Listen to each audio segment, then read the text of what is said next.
live international raceway out in the desert, the virtual international raceway, the DSR Truck Series tonight for round number 3. The Blanchards towing 150 tonight. In the booting out, pressing duties while we're on the call. Half qualifying now, and right now Polson looking Cole Hendrickson from Highline Racing after involved in a wreck on the last lap, going from 5th really or 4th down to 18th. He's already also Hunter Parsons will be starting so far provisionally in the 3rd spot, but as we look towards the season, it's kind of in a season of a little bit of surprise winners. I don't want to say surprise winners, but Taylor Peacock stealing the win from Brady LaBeouf last week at Las Vegas kind of set the tone and kind of shocked a lot of people with how Brady handled the end of that race, letting Peacock to his outside, Dean, as we look forward to, as it looks like that is Adam Johnson, or is that Brady LaBeouf just finishing up his qualifying lap here at Phoenix? Yeah, Brady LaBeouf at the moment. Do apologise. There's some little connection issues going on at the moment between your neck of the woods and my neck of the woods there, sir. So we'll try to get that resolved as quickly as possible. They are going through the fantastic lone qualifying session at this fantastic Phoenix Raceway track here for the Blanchards, towing 150 laps. Get around here. Track going to be tricky and tough. Only a couple of drivers left on track at the moment. We can see on the screen there Jason throwing that truck around turn 1. You can see clearly that's even painted on the fence. You know that one for a fact. Yeah, Jason Morales. No, as I say, Dean, you point out Jason here. We're watching his qualifying, his 2nd lap here. Jason Morales currently your points leader in the DSR Electric Truck Series through 2 weeks now. That #1 machine for Highline Racing. He's just been consistent. Hasn't won a race yet, but 2 top 5 finishes with stage points back-to-back weeks puts him right now #1 point standings, Dean, as we're looking to hopefully wrap up qualifying here in the next couple of minutes. Not a great qualifying effort, though, from Jason. He'll be pretty disappointed starting back 13th. We'll see if we get those results up at the moment as we are still experiencing. Thank you very much there for joining at the moment. Mike, sounds like connection troubles. It is, but it is like we've had drivers experiencing, and lots of drivers actually in the session as well, too. So we'll get a chance to go through all of them when the grid comes up at the moment. We'll do our absolutely very best. It's basically what happens when an Australian brings his dingo into the casting box. He starts chewing all the cables. Bad dingo. And therefore, you know, trying to break up the connections of this fantastic DSR Electric Truck Series. That's all it is, man. Don't ever bring... They say, you know, never work with your friends and family. You never work with your pets, my dear friend. Never.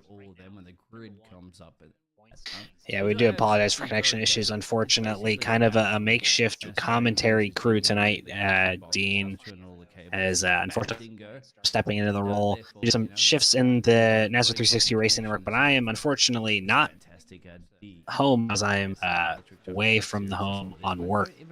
So trying to do the best we can. Unfortunately, the internet is not as operative as we have hoped. I may try and do an edit here. Where are you? Hopefully fix that at the moment. I'm curious at the moment. Where are you? Yeah, unfortunately, I have moved away from South Carolina and now I'm up in Connecticut in a hotel.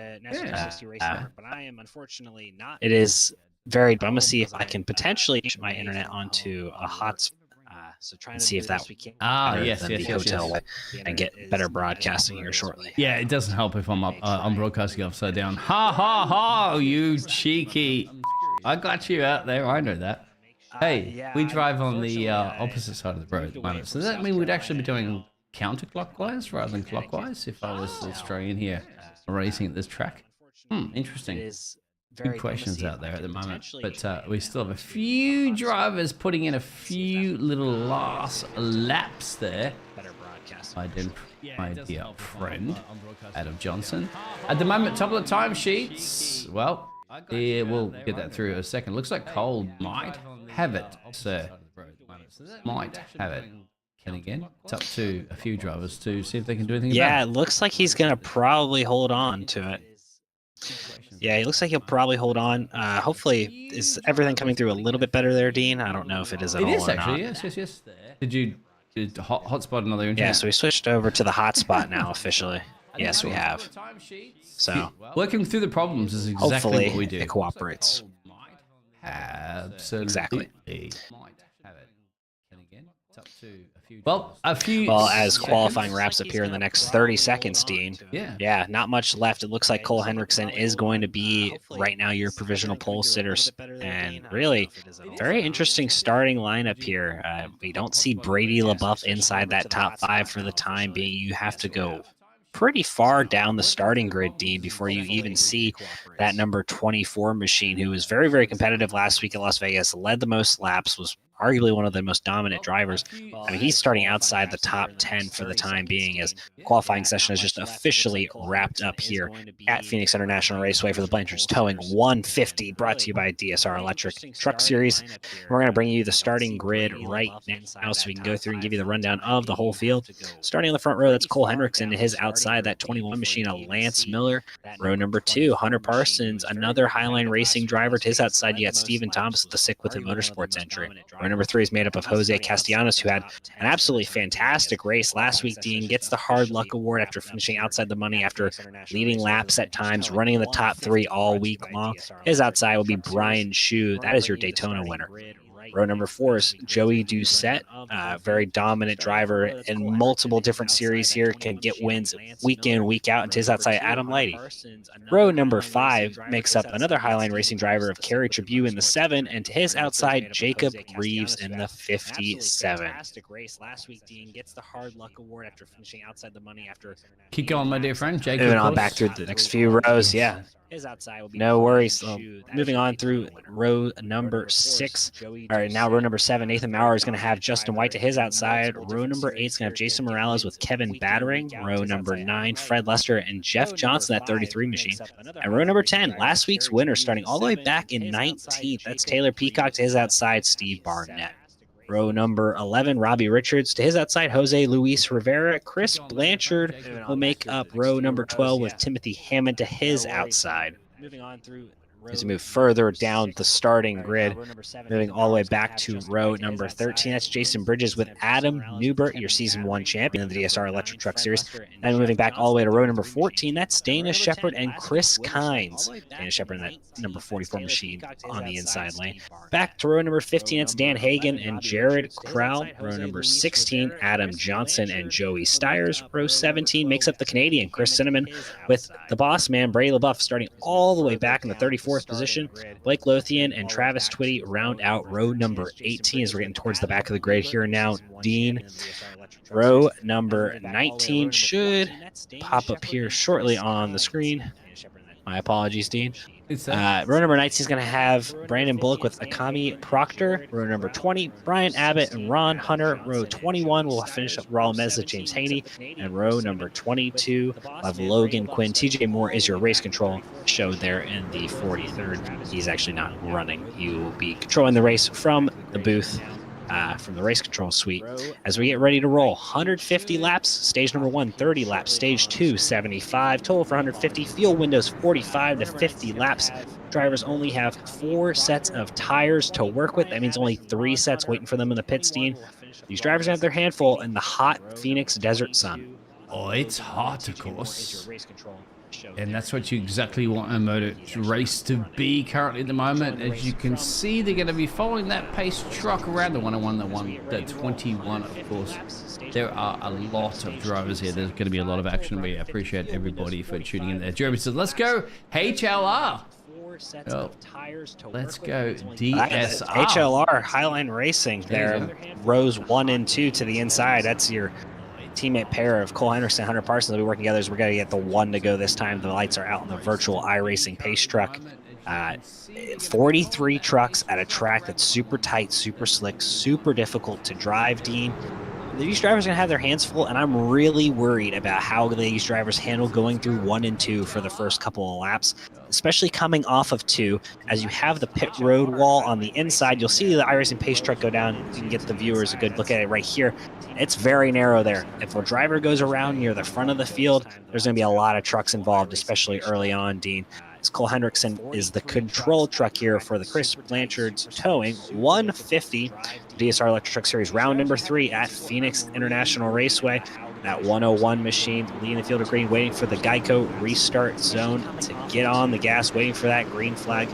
We're going to go green flag racing here at Phoenix. Hendrickson with a great jump to the inside. We're going to see these drivers dive down through the dog leg, cutting the course as much as they can. And we're going to see 3, 4, 5 wide throughout the field as they try to get organized before they get to 1 and 2. Yeah, forget about little lines on the inside of the track or not. You just go and you utilize it as much as possible. As you're going to get the blimp camera to get a bit of angle on that one. Cole leading it, and 1 place gain there from Hunter. You still have Lance, Stephen, Joey, Dosette there, Brian, and Kerry. Oh, and there's somebody off just in the background. We saw that one. Adam Newton got sideways. Yeah, that's the number 18 truck. He's along the inside fence. The caution flag is out. Surprised that the caution was thrown there. I don't know if it was from iRacing or race control, but it looked like a single car incident. I think he might have just gotten loose on the bottom. He's so far through the field at the moment, my dear friend. Like, it's most likely going to cause an incident anyway. We'll look at the replay right now of that very gentleman that caused that. There's the 19. You're right, it's a solo. But deemed whether or not, is that something that could have perhaps caused... No, this would have to be an iRacing caused caution. Yeah. We generally in Nazareth Series, the race control does not throw it for single car spins. So that's the 19 machine of Adam Newton bringing out the first caution. He's going to get an EOL for that. Something to keep an eye on the EOLs. It's Hunter Parsons fakes going down pit road pretty early for that. That was close to hitting those barrels. That 15 machine is getting his money's worth for using the entire track at this point in time, but quick update on the top 10. A lot of chaos happening in that early lap. Cole Hendrickson holds the lead still. Hunter Parsons moves up a spot. He's now second. Lance Miller, Jose Castellanos round out with Stephen Thomas. That's your top 5 for the time being. Then Joey Doucette, Kerry Chabu, Brian Chu, Adam Lighty, and Jacob Reeves rounding out your top 10. These drivers are going to have their hands full tonight. Hot, slick track. And it's really just... It's not easy to race at this track, Phoenix Raceway. It's super flat, not a ton of banking. The most banking is actually in the corner that a lot of these drivers don't use because they just cut the apron. They go through that dogleg, Dean, that you were saying. You know, you don't see that very often kind of going below the yellow line in a lot of racing, especially throughout the world because of track limits. But here, NASCAR, this track is very unique for the ability to cut so much off the track. And it works. You can gain some spots. It's pretty quick, but it does come at a cost for those right side tires going up and down off the banking. I would just cut straight through the pit lane if it's the shortest path, right? It's right there to your left before. We just passed it. Why don't you just cut straight through there? You know? Yeah, I can't. Why not just cut straight through the whole middle of the track, of course, and just go through the car park if you have to? No, of course, that's not going to be viable. But then again, you know, all the drivers are well aware of where they can use the track limits to their best of abilities. That becomes a great driver. We're on the moment on board there with Cole, the 101 machine that put it on pole and is leading currently. Only a handful of laps, of course, after that caution we had.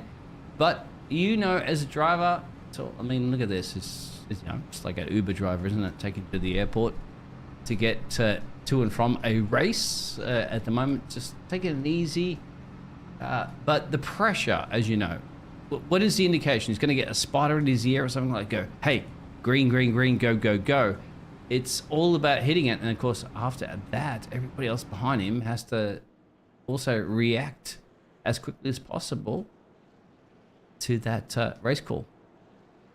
Yeah, and it's a little bit different on the restarts now. Cole has the advantage of going whenever he wants inside the Geico restart zone now. So he controls every restart if he is the leader from here on out. The problem these drivers are going to face is making sure they don't cut below the yellow. They make sure they stay in their lane until they cross the start-finish line, and then they can start cutting the course. So like you're looking at it right now, just an example, Cole Hendrickson right there. He crosses the start-finish line now. He cannot go below that yellow line until after he's crossed the start-finish line. He has to maintain the lane he sets, and that's a challenge for a lot of these drivers as we're getting back 2 by 2 here. The lights are out on the pace truck. They're coming green next time by. Making sure you cross throughout the field, especially as you get further and further back, drivers want to get down more. They want to get below the guy in front of them, get a position or 2 on these restarts. It's really hard to do that when you have to make sure you maintain your lane all the way to the start-finish line. But to find out, because Barney's going to wave the green, I'm going to wave these trucks around this fantastic racing series here for the Phoenix Well, it's the Blanchard's towing. 150 laps. Guess what? 145 to go. Make that 144. Let's see. Cole and Hunter. Look at the 101.15. Side by side. 2 abreast all the way around here at the moment. Somebody's going to get the green light. Somebody's going to get the go. Go, go, go. Hit the loud pedal. Not too loud, hopefully. And they've hit it loud right now. Cole in the lead. See, oh, that was close. Race control might have to look at that one. Cole hits the yellow line almost as the same time he hits the start-finish line. But see, that's the problem. That might get Cole a penalty. He has to be very careful with how he cuts that corner there, Dean. As we see the drivers fan out here through 1 and 2 this time by coming off of 2. Looks pretty orderly throughout most of the field. A couple trucks getting really close to the wall, but they're able to get through it. As we look throughout the field here, Cole Hendrickson will lead another lap this time by single file for the first 4 trucks side by side. That is Stephen Thomas, Jose Castellanos, Joey Doucette fighting for position. Make it single file the first 5 trucks now. As we look back further throughout the field, Kerry Chabuse starting to work his way forward. He's trying to get to the back bumper of Joey Doucette. Brian Chu under attack from Jacob Reeves this time by. It's just so hard for these drivers to kind of know how much space they have because of how tight and narrow it is off of 2. Off of 4, it's a little bit wider. They have some more room to work with, Dean, but 1 and 2 is just so difficult to get through. Well, I just see everybody cut that inside there so much at the moment that it's just so funny. Here's Joey the Joker, of course. You'll see him in the races. Of course, you have Carey, and then you have Jacob. Now, Jacob, of course, he talks about this all the time as the redneck caster. So if he knows anything about it, put your money where your mouth is, Mr. Commentator Man, and he certainly is racing. This is fantastic racing at the back of the field there. We still have Cole leading. Look at him up the road there. We're going to try to ride on board at the back there, try to get a feeling of how it is to drive these fantastic trucks around this fantastic, so good, pronounce those words correctly. Myself, as we look at the redneck announcer 57 on the back of his machine. There it is. We're on board with Brian, and there's Jacob. Jacob, hold up, my friend. Don't make me pull you into the casting booth there. And look at that. Look at that. Straight on the inside there. Somebody stays on the outside. What is the advantage and disadvantage of that? So the big advantage is one when you go from the transition of the banking in the outside versus the flat surface on the bottom, it does slow you down a little bit because it's a rough surface. You're losing contact with those tires on the track itself, but it is a significantly shorter distance. But you also have to worry about the tire wear concerns as well, because as these tires are bouncing up and down, it's a little bit rougher on the bottom as well. So you're seeing, I believe that's Kerry Chabue maintaining the outside. He's saving tire. He's not losing as much speed. And later on in the run, that's going to be the preferred groove, is to stay up and not cut the corner. But right now, these drivers are trying to get as much as they can on these relatively fresh tires, only 12 laps into this race, much of it run under caution, that they're just trying to figure out what grooves they can use to make up positions now, because it is very hard to pass at this track until you reach about 30 laps in on a run. And then you reach a point where you can shift, and shifting changes a lot. And if you're really good at shifting gears, Dean, you can make up a lot of positions late in these runs. But if you struggle being able to shift from 3rd to 4th in these corners, especially in 3 and 4, you're going to have a heck of a time maintaining position. As Lance Miller looked to the inside, doesn't get the job done, but Jose Castellanos to the inside of Stephen Thomas. Oh, don't worry about a clutch, my friend. Just jam that thing into gear. Hope it grinds it, If it's not grinding, it's not driving. And there it is at the inside there. So Cole in the lead there massively. Mr. Cole all the way at the road. At the moment, he's got to be feeling a caution's going to be breeding here in the background for sure. And therefore that lead. And that's another thing as well too. So if you're up that far in the lead, you really want to be burning all your energy, all your tires and everything to get that huge gap, knowing at some point in the future there's going to be a caution. There's too many trucks on the track right now that this beef has to end up with somebody putting into the fence or putting the wrong direction or into the side panel of another car. It's going to happen. I just feel you can't put too much energy trying to escape right now. Yeah, well, Cole has until lap 30 when the stage caution will fly at the end of lap 30, so he's about halfway through stage number 1 right now. I think he's just kind of settling into a rhythm. He knows he can run. Hunter is also his teammate sitting in second, isn't really trying to chase him down much. He's just kind of trying to maintain Lance Miller sitting in third behind him to ride on board with the Joker, Joey Doucette, I believe. He was looking at Jose Castellanos in that 11 machine. Really, it's kind of single thought out, and this will give you a great view of what these drivers are having to do. We can see maybe if he's shifting at all in 3 and 4 yet. It gets down. It looks like still not shifting yet, so probably another 15-20 laps of green flag running we'd see the shifting, but due to the caution at the end of lap 30 for the stage. And you can see that rough transition really well there, Dean, right? It is very aggressive, and it really does unsettle the trucks a lot. So it's a unique challenge this track presents, but it also is a unique opportunity to make up ground on drivers ahead of you or get ground between the driver behind you. I was looking, Joey the Joker is oil pressure at the moment there, my friend, and I'm just saying, you know, when's the last time you got in there and changed your oil, my dear friend? No, the oil pressure's good, all those other gauges are good, and more importantly, as you said, the RPM gauge is one you'll be looking at. You can see the steering.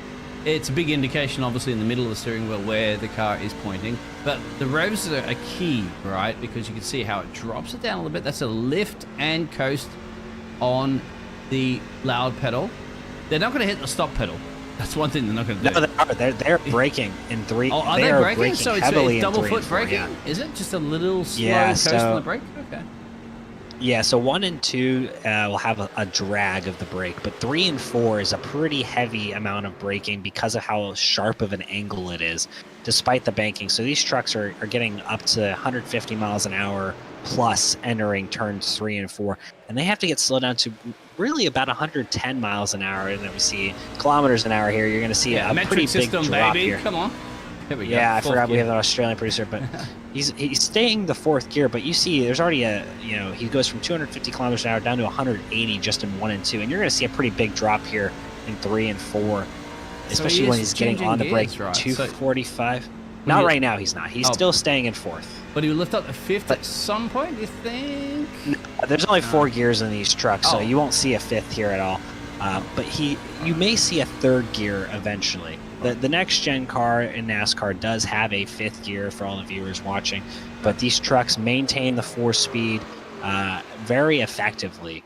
But you will see that 3rd gear come into play later in the run, as we have only 10 laps to go here in stage number 1. Cole Hendrickson's still out front at 101 machine, just kind of pulled away from Hunter Parsons, didn't look back at all, and has been comfortably leading pretty much every lap of this race. Yeah, you called it maybe a jump at the restart there or something like that. They're going to build a little drama into that one. And yeah, once again, you all realize how much I do not know about these trucks, these cars, of course, about the gears, because I didn't realize you can go up to 5th gear. But then again, I'm not one to shy to say I don't know what I am talking about with that. That's why I have a fantastic expert crew like yourself and everybody else here at the Nazareth 360 Racing Network. I can entertain you to the best of your ability. That's one thing I can guarantee you, but of course, because I know motor racing, and I know lots of motor racing, and I guarantee you by putting the cameras at the back there saying that there are a few of these drivers at the moment trying to sneak themselves some early points in this break stage. Yeah, the stage points again, paying out the top 10. No one really side by side at the moment. Jose Castellanos looked to the inside of Stephen Thomas again to try and make the pass, but the two of them have caught up to Lance Miller here late in this first stage. I've kind of reeled him in as Hunter Parsons has kind of left Lance Miller behind. It looks like a really slow truck there behind them. I don't know if that was Kerry Tribune, maybe he got into the fence, but he's got company behind him now with Jacob Reeves to his inside, but still Castellanos and Thomas side by side down the back straightaway, but give that spot back to Stephen Thomas as they enter 3 and 4 again. Just kind of a battle of just figuring out a way to make a momentum pass here, because you're on the brakes so much. You have to kind of figure out the best way to get the most amount of your exit speed so you can be side by side and then attempt to outbrake these drivers around you into 1 and 2 or into 3 and 4. It really is part of the unique challenge here at Phoenix, because you're still carrying so much speed through the corners. It's not like Martinsville where you can kind of roll the center as much as you can. You know, here 1 and 2 is a long corner. You can roll the center pretty well, but 3 and 4, it's you get down to speed and then you get back on the gas pedal as quickly as you can so you can make these cuts through the front straightaway here. So we have a caution flag out here. Yeah, Cole's got it, I believe. Has he? Is it the break at the moment? Looks all good to go, Cole. They will probably call the stage here. So it looks like Cole Hendrickson will likely win stage number 1. Hunter Parsons will finish 2nd, Lance Miller 3rd, Stephen Thomas 4th, Jose Castellanos 5th, Joey Doucette 6th, 7th will be Kerry Tribune, 8th Jacob Reeves, 9th Brian Shue, and rounding out your top 10 is Justin White. But looked like there was a pretty decent incident at the back of the pack. I'm not really sure who was involved at the point in time being, but we have replays show you all the drivers in the top 10. 25 laps in, 2 cautions already. That's going to end stage number 1 here. Stage number 2 will end at lap 75. Drivers, you cannot hide from the cameras, of course, that we have up here in the NASRA network. And here it is, the replay. If this is Adam Newbert, that's surprising. He's struggling. He just lost it there on his own. Yeah, he has. And then, gets absolutely hit from Jose Luis Rivera. But Adam Newbert lost it again on his own. He's had a rough couple of weeks to start the season. He's even admitted he's kind of trying to shake off the rust. He took the majority of season 2 off in the DSR electric truck series, kind of knocking that rust off, trying to get back into it, trying to get back into the flow of things. As it looks like pit stops didn't really change a ton. I don't know if the drivers necessarily pitted or if we're going back green. No.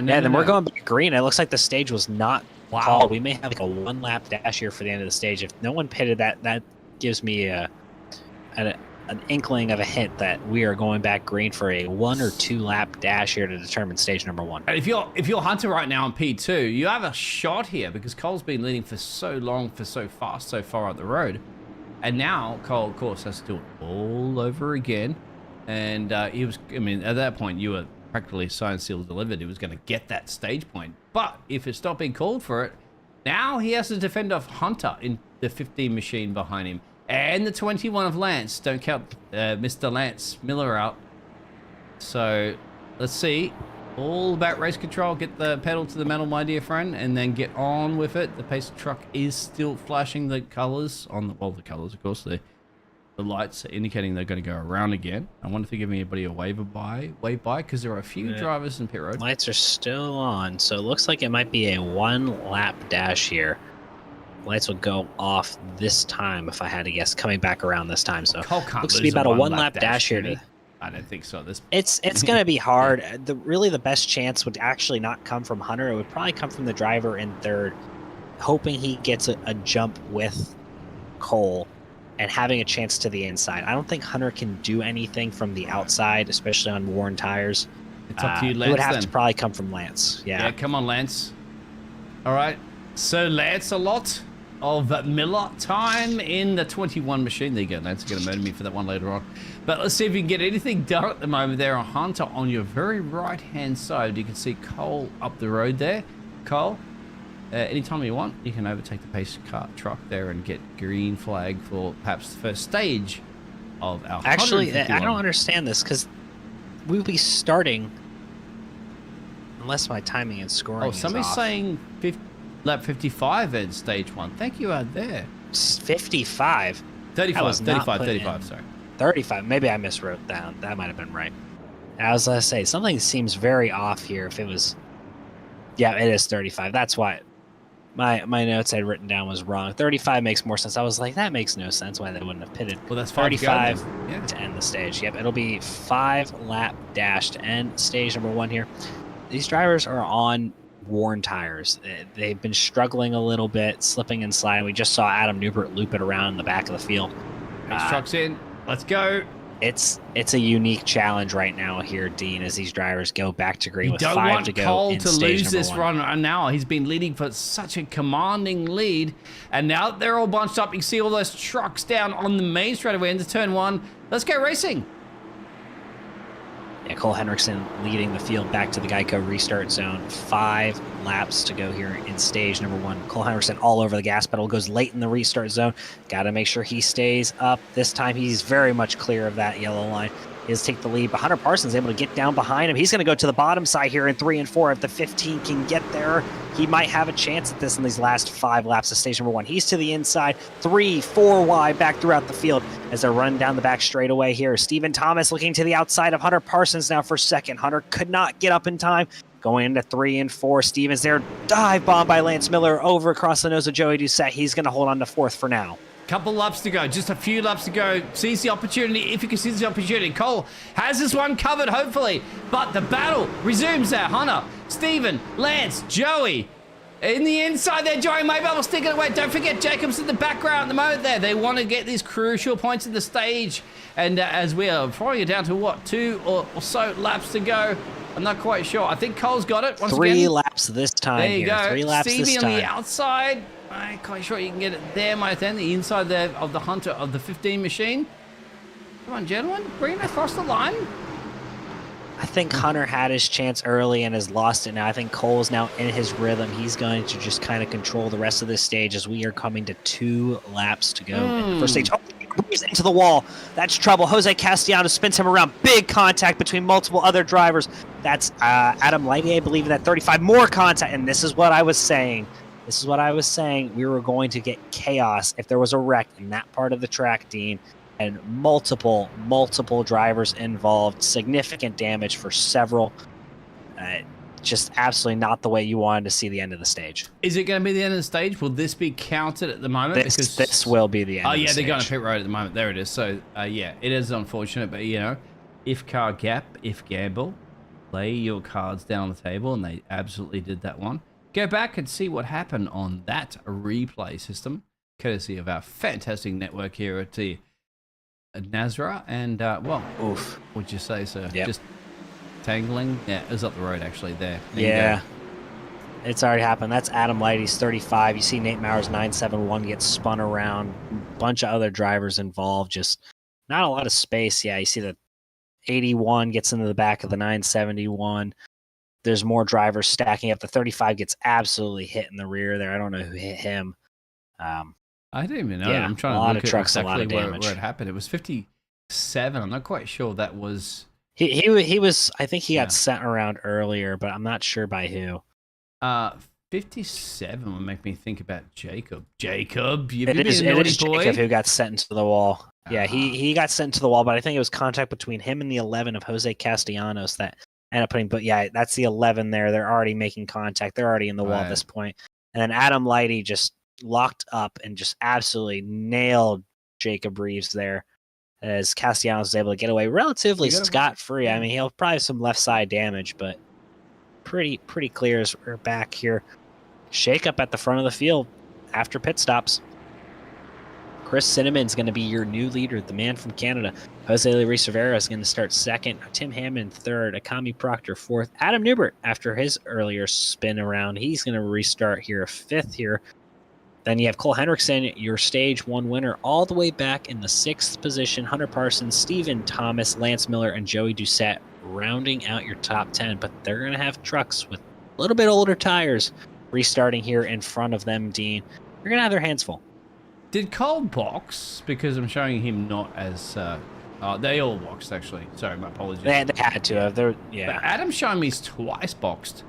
So the hometown Georgian... Is that Georgia? Yep, Adam Newbert from Toccoa, Georgia. He has pit twice. He had that one spin around early. I would assume he probably just came in for some fuel to top off. If I had to guess, we're looking at about 45 to 50 laps on a set of a fuel tank here tonight. All right. Well, you have the permission right probably to come in for fuel right now, my friend. To as the pace car lights are on, grab Jacob in here. He's a redneck caster. He was involved or was a part of that one at the moment there. So if you don't mind that, grab him, bring him in here. Where is Jacob? Yeah, Jacob, you saw the 57 there. You were involved in that most recent incident. Can you kind of just walk us through here in the NASCAR 360 Racing booth, kind of what happened there between you and the 11? Well, I mean, I kind of drove it in a little bit deep into and tried to see if we could get a run. We're trying to get all the stage points we can because past 2 weeks we hadn't really had that good of weeks. But I slid up a little bit and figured he may give me just a little bit right there and lift, and he just kept it in the throttle and just sent me straight around. But truck's not too tore up, so hopefully we'll be able to get back up there. Did he give you some beef, Jacob? No, I'm just trying to see that one a little bit earlier. Jacob, what's happening, my dear friend? There was something that happened. We're going to look at the replay really quickly back at the moment. We're like rewinding and watching your 51 machine smack into everything. Yeah, here we go. Yeah, look at that one. Yeah. Jacob, talking me through this. You can't even see the pictures, of course. But there it is. I don't know. He hit you on the, a little police maneuver. Oh, it's hard to say. Well, I mean, it's like I said. I mean, there's 36 of us out here. Sometimes you got to give and take a little bit. I slipped a little bit and tried to control the truck and tried to come up. I mean, usually, if that happens to me, usually I get out of the gas and try to give everybody room. I don't want to be the one to come out here and start causing a bunch of stuff and everything. And he never got out of throttle, but I mean, it is what it is. It's short track racing. I'll let you go I guess racing, you actually, wanna my put it that friend. way. We got green to go. Thank you, Jacob. Appreciate you, buddy. That was the Mission 1 Esports number 57 machine of Jacob Reeves. As we're getting ready to go back, green flag racing, Chris Cinnamon with Jose Luis Rivera will lead the field to green here. This time, I can say stage 2 ends on lap 75, Dean. Confirmed. I double-checked it. So, Good in job. about 37 laps time, these drivers will finish up stage number 2. But Chris Cinnamon gets a huge jump here to begin stage number 2. That's the Glass Mechanics stage 2, brought to you by Glass Mechanic. And Chris Cinnamon out to a big jump. Jose Luis Rivera struggling to get that truck under wraps. Tim Hammond there looking to his inside. So they go through 1 and 2 this time by Adam Newber has company. His outside, that's Akami Proctor. Cole Hendrickson, Hunter Parsons. They're stuck in traffic. They got to find a way to get through these trucks quickly if they want to chase down Chris Cinnamon before everything gets really spread out. Well, one thing I learned about the United States of America, my dear friends, traffic. We've got 3 abreast here at the moment here. I'm trying to get Blimcat to catch this. Look at this. I thought this track was a lot shorter than this, but you can get 3 cars, maybe even 4. Look at this. 21. Tango on the inside there at the moment there. You know, well, my wife and girlfriend be loving it. Let's go, hey, Mr. Dean, take me out to Tango like this. You're going to be taking the Tangos to the trucks here out in Phoenix. Yeah, the 99's struggling right now on those old tires, Dean. You can see he's just kind of stuck on the outside. He's just trying to get away from everyone at the time being. And everyone's making the moves down. They're cutting that track a little bit to try and get to his inside. You're going to see more 3 wide. Cole Hendrickson and Hunter Parsons now still. They've moved up 1 spot. Hunter now has the inside track. Got by Cole. Now to the inside of Adam Newber in that 4 machine.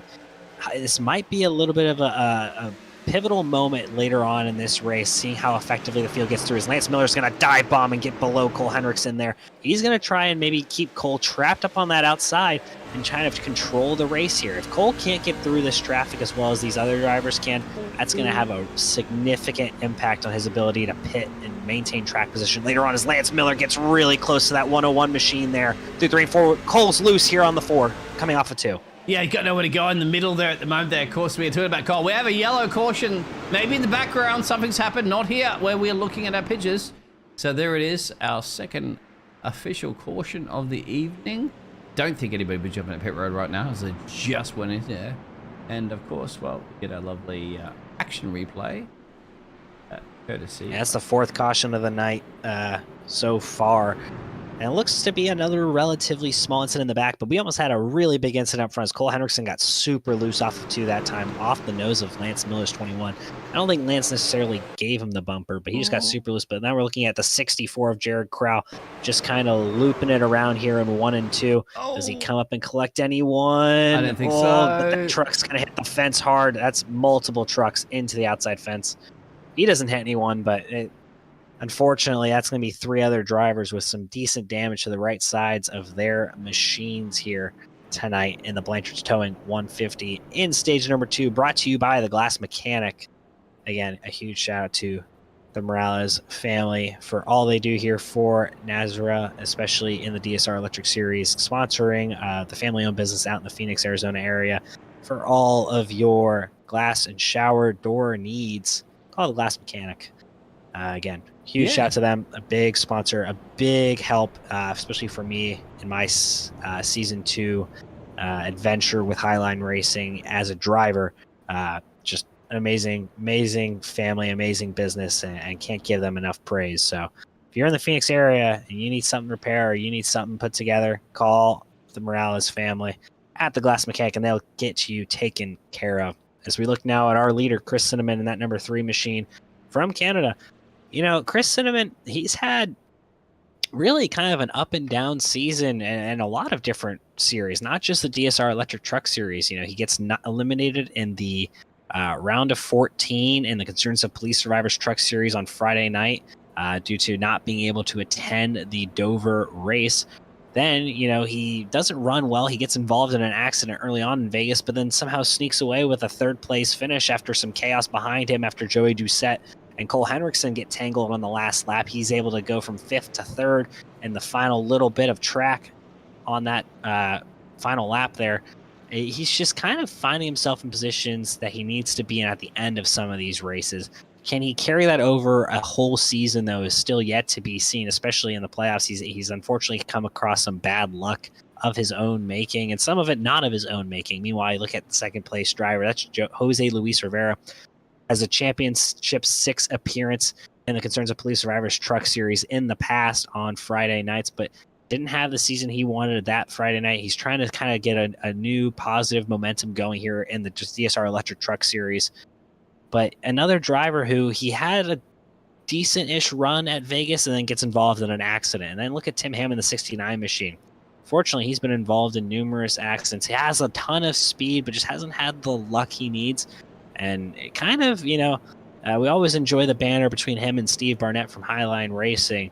But those two drivers not necessarily having the starts to their seasons they want, trying to turn it around here at Phoenix. Tim Hammond's up in the 3rd position. And then the driver, first of the drivers who had pitted, so I think we're getting ready to go green here next time by. But that's Hunter Parsons, that 15 machine. He got by Cole Henriksen. He is all the way up to the 4th position. Adam Newbert's 5th. Cole's going to restart behind him in the 6th spot. So advantage Hunter Parsons early on here in stage number 2. And Adam in P5, 21 positions gained as well. So look out for that truck as we're going to get going. Of course, to those sponsors that you mentioned, we'll go back and actually show some of those fantastic liveries. Of course, the sponsors that sport this fantastic DSR Electric Truck Series, the Blanchard's Towing 150. Well, if you want glass, my friend, hopefully not shattering windscreens, because we've had a second portion. We're going to go ready to go green, green, green. 150 laps, gentlemen. 46 down. And Chris almost and Jose. Way through. Yep, go ahead. As we're back, green flag racing here in the Glass Mechanics stage number 2 here. Oh, spun around. Yeah. Big wreck in the back of the field. Too soon, gentlemen, too soon. Who was that? That was the Stephen Thomas number 420 machine, and I want to say, I think he missed a shift. Oh. He had an issue with his shifter last week. Right. In the Concerns of Police Survivors Truck Series. Was not able to get it into a certain gear on one restart. Had an issue with that. Maybe the same issue has reoccurred. We have to see a replay on it. I thought you were talking about shift as in turning up to your work and you miss your shift. No, you're talking about missing a shift. Missing a shift here. Watch the restart here. All right. There's a decent gap between him and Adam Newbert as they're going up through the gear. Yep, missed it right there. Oh. Did not go in gear, and you just see the truck stop on a dime. Let's go on. Joey Doucette, the 16 machine, plows into the back of him. Brian Chu gets spun, I think, by maybe by himself, trying to avoid hitting anyone. But yeah, all right, we'll slow it down. So indicate to me as a driver. We'll go full speed for a second. Tell me. Yeah. So he's driving up here. He's going to get up in the revs, and he tried to put it in gear, and it just did not go in gear there. You see it kind of pinned. Right. That's because the revs went high. You don't see the lights as effectively, unfortunately, on that Stephen Thomas machine. But you can tell just way out that the nose sat down, and that truck just kind of got stuck in the mud almost. Joey Doucette behind him has nowhere to go at that point in time. Stephen missing the shift kind of causes that whole incident there. It's an unfortunate situation. I think you'll be able to see it pretty good here. Maybe even riding on board with Joey Doucette in the 16, but you see that nose sink down. Kind of indicates that the shift is gone. I think this is Brian Shu. Yep, that's the 51 we just rode on with. And you're going to see from his point of view, he can't really do much here because I think he gets on the brakes, and him getting on the brakes spins his truck out.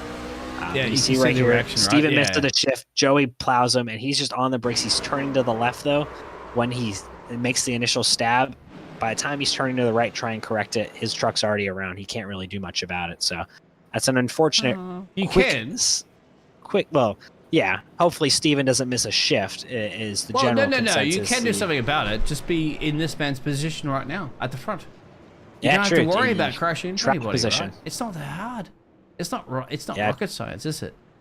It's not. Can't run into the back of someone if you're ahead of everyone. Exactly. Right, That's what I keep telling drivers. So they go, I'm always, Dean, I'm always involved in accidents all the time. I'm like, well, put your car in the front of the field, sir. And the only thing you can crash into will be the pace truck. These drivers going to pit road. Yeah, Chris Cinnamon's done that a very, very well. It looks like maybe Hunter Parsons coming down. Nope, another fake out. He came back up. They caught you and me off, my dear friend. Yeah, Chris Cinnamon did exactly what he needed to do. Flipped the end of stage 1.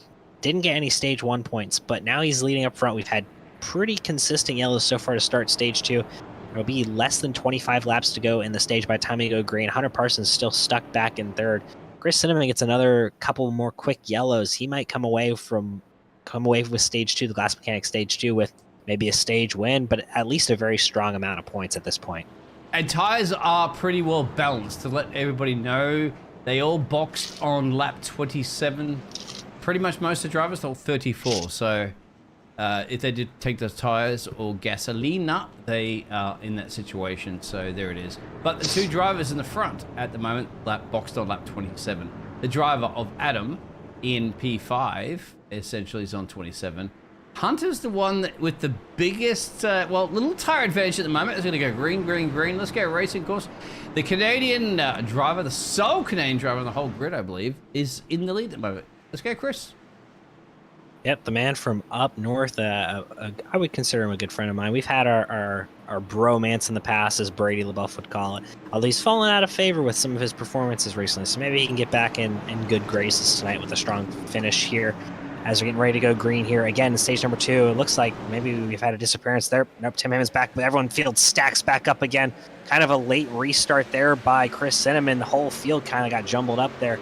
Kind of hurt, that entire outside lane. Hunter Parsons is going to get well clear of Jose Luis Rivera. Put Hunter Parsons up to the 2nd position now as Luis Rivera is under attack from Adam Newbert. Cole Henriksen, though, big loser in that. He went from 5th or 6th all the way back to 7th as Hammond hits the wall off of 2. Yeah, Timothy at the moment, here he is, the 69 machine. He's up high, and it's 3 abreast at the moment there. They're going to have to allow Timothy a little bit of space. He tucks in behind cleverly, I'd have to say, as they go up on the inside apron. Look further up at the field there. Lance giving it a little bit of shot. Run for your money there. Of course, Jose and Adam are ramping it. Chris still leading this pack of drivers. And Chris is up the road there. He's like, all right, gentlemen, come on. Bring it on. All right, now. Yeah. He's looking at his phone going, I got no text messages to say come on, Tango in Phoenix. Yeah. No, I agree, and the field is very tightly packed because of that restart. All kind of just smushed the front half of the field together, and you're seeing kind of an accordion effect now. Cole Henriksen now to the inside. He's got Kerry Tribute, his teammate from Highline Racing, to the outside of him. So Highline Racing right now holds 3 of the top 7 spots as we see him again. He's going to fall way down the field here as he is stuck against the wall. Yeah, he got in the wall pretty good that time by. No caution. Everyone keeps it straight. All 4 wheels underneath it. So we keep rolling here. But really, I mean, Dean, I'm surprised. Chris Cinnamon has kind of pulled away a little bit from Hunter Parsons. Hunter Parsons has a rear view full of Jose Luis Rivera, but now it looks like Jose Luis Rivera has backed off a little bit. Cole still trying to get by his teammate. Kerry Tribute slides by Cole Henriksen.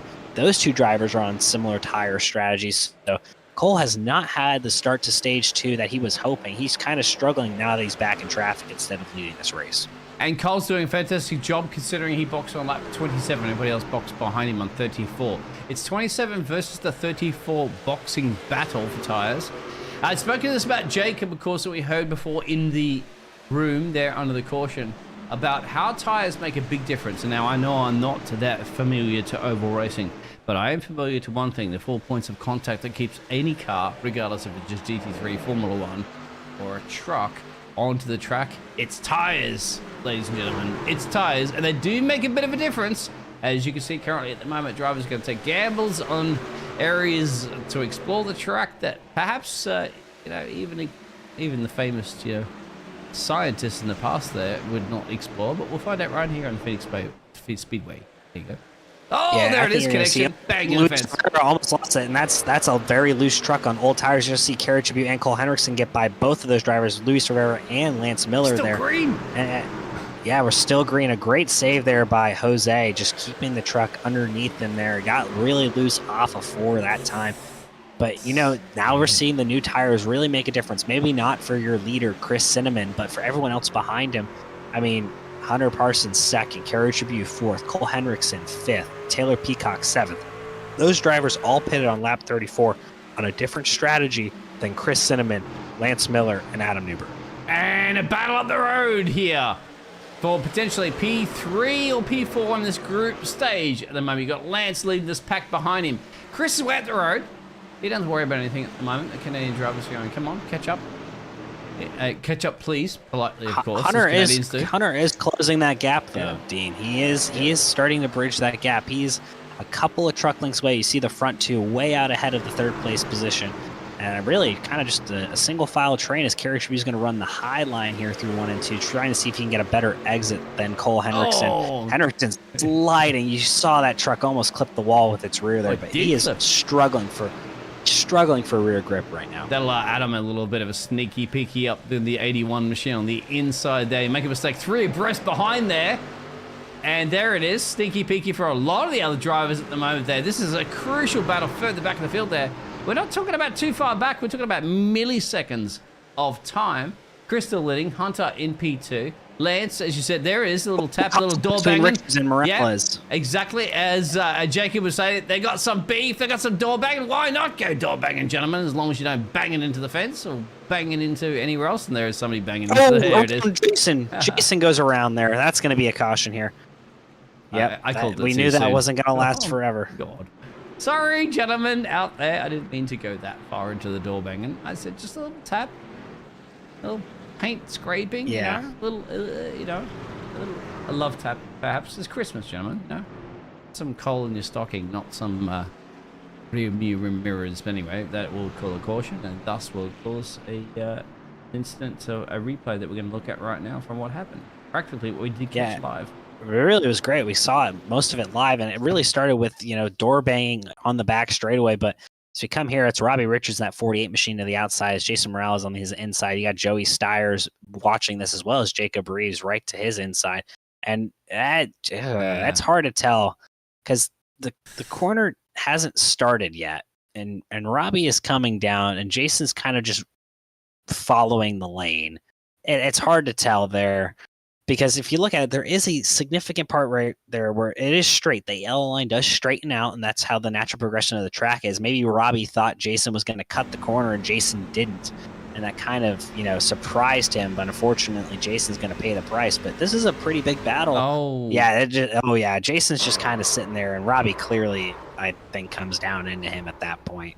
You got to remember, too, that this is like vacuum cleaners at this point when you're so close, isn't it? It sucks the cars into each other. And you had to predict that. It can. It looked based on the momentum and just the angles that it looks like Robbie kind of door slammed him. But that was a big battle, Dean, because that was for 10th on the track, and that would have been the last stage point available at the end of this stage, the Glass Mechanics stage number 2 here in the DSR Electric Truck Series. Blanchard's towing 150 at Phoenix International Raceway. Chris Cinnamon still your leader. Hunter Parsons second. Lance Miller third. Carriage Review fourth. Cole Henriksen fifth. Adam Newbert 6th, Taylor Peacock 7th, Brady LaBeouf inside the top 10 for the first time tonight. We've mentioned his name. He's in the 8th position. Steve Barnett 9th, and Joey Stiers running at your top 10. And yep, I believe Robbie Richards has received an EOL for that incident as he is now falling back through the field. Yeah. So TJ Moore Race Control has deemed that was on the 48 machine. There you go. Good race control. Going to call that one at the moment. The pace car still has the lights on. I wonder if he had a quick second, of course, to talk to Chris, but we probably don't now. Yeah, Brady LaBeouf, of course. It's the boss man. Yeah, I'm the boss man at the moment. I cherish my job. But I will later.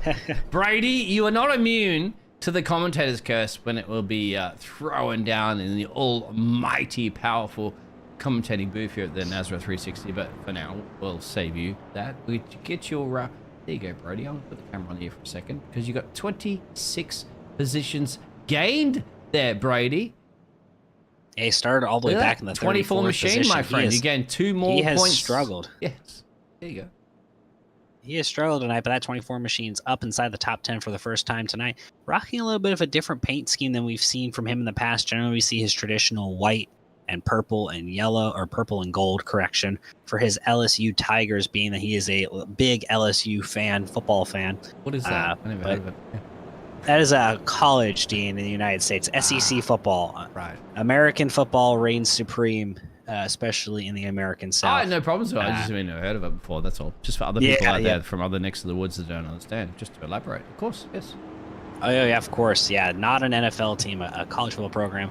As the lights are now out on the pace truck here again. Chris Cinnamon, your leader. He'll have Hunter Parsons outside. Best position for Hunter Parsons yet tonight to maybe steal the stage 2 win away from the driver from Canada. That's Chris Cinnamon. But right behind them, plenty of trucks who would love to steal that stage away from both of those drivers, including Lance Miller, Carriage Review, Cole Henriksen, Adam Newbert, Brady LaBeouf, and Taylor Peacock. This pace truck pulls down pit road. We got to wait all the way back around to the Geico restart zone before we get stage number 2 back underway. Going to be about 7 or 8 laps, I believe, remaining in the stage by the time we go green. Dean, are you expecting another caution here before we get to the end of lap 75? Maybe, because it's so close. Look at Barney's waiting in for anticipation. Barney's like sitting there going, come on, gentlemen, hurry up, get your cars racing at the moment. There's Barney, there's the flag. Let's go. Green, green, green. What a launch there from Chris too, my friend. He's done it again, but further back in the field, as you mentioned, that is where the hot zone is. Yeah, and they're 3-4 wide throughout. There's 3 wide there. Cole Hendrickson on the bottom. Lance Miller is the meat in the sandwich. Carriage to the outside. Hunter Parsons got clear. He's up in second, but that's a big gap for Chris Cinnamon already here. Kind of try and close at this stage. Cole Henderson's stuck on the bottom. He's now got Taylor Peacock to his outside. They're going to look to find gaps here really throughout the field. And there's Steve Barnett, that 27 machine. First time we've really mentioned his name all night other than relation to Tim Hammond. These drivers are racing very, very hard right now, trying to get every point imaginable, especially as stage 2 is about to wrap back up here in just a few laps time, considering 8 laps to go, coming to 7 to go. What a move by Stires. Oh, contact there. That's the 34 machine. That's Jason Bridges. He saves it for the time being, I hope. Nope, caution's out. I don't think he saved it.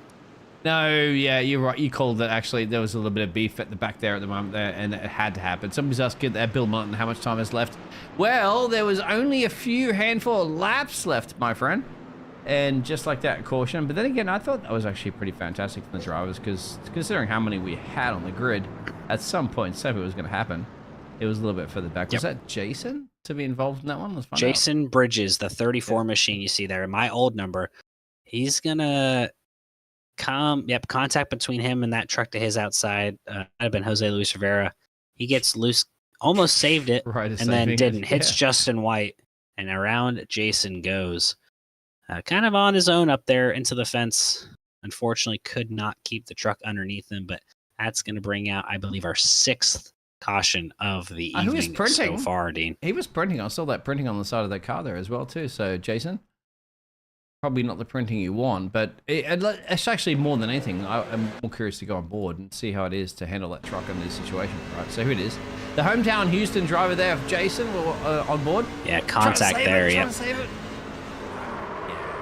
It's that final contact with him, and I want to say, I'm not sure who that was.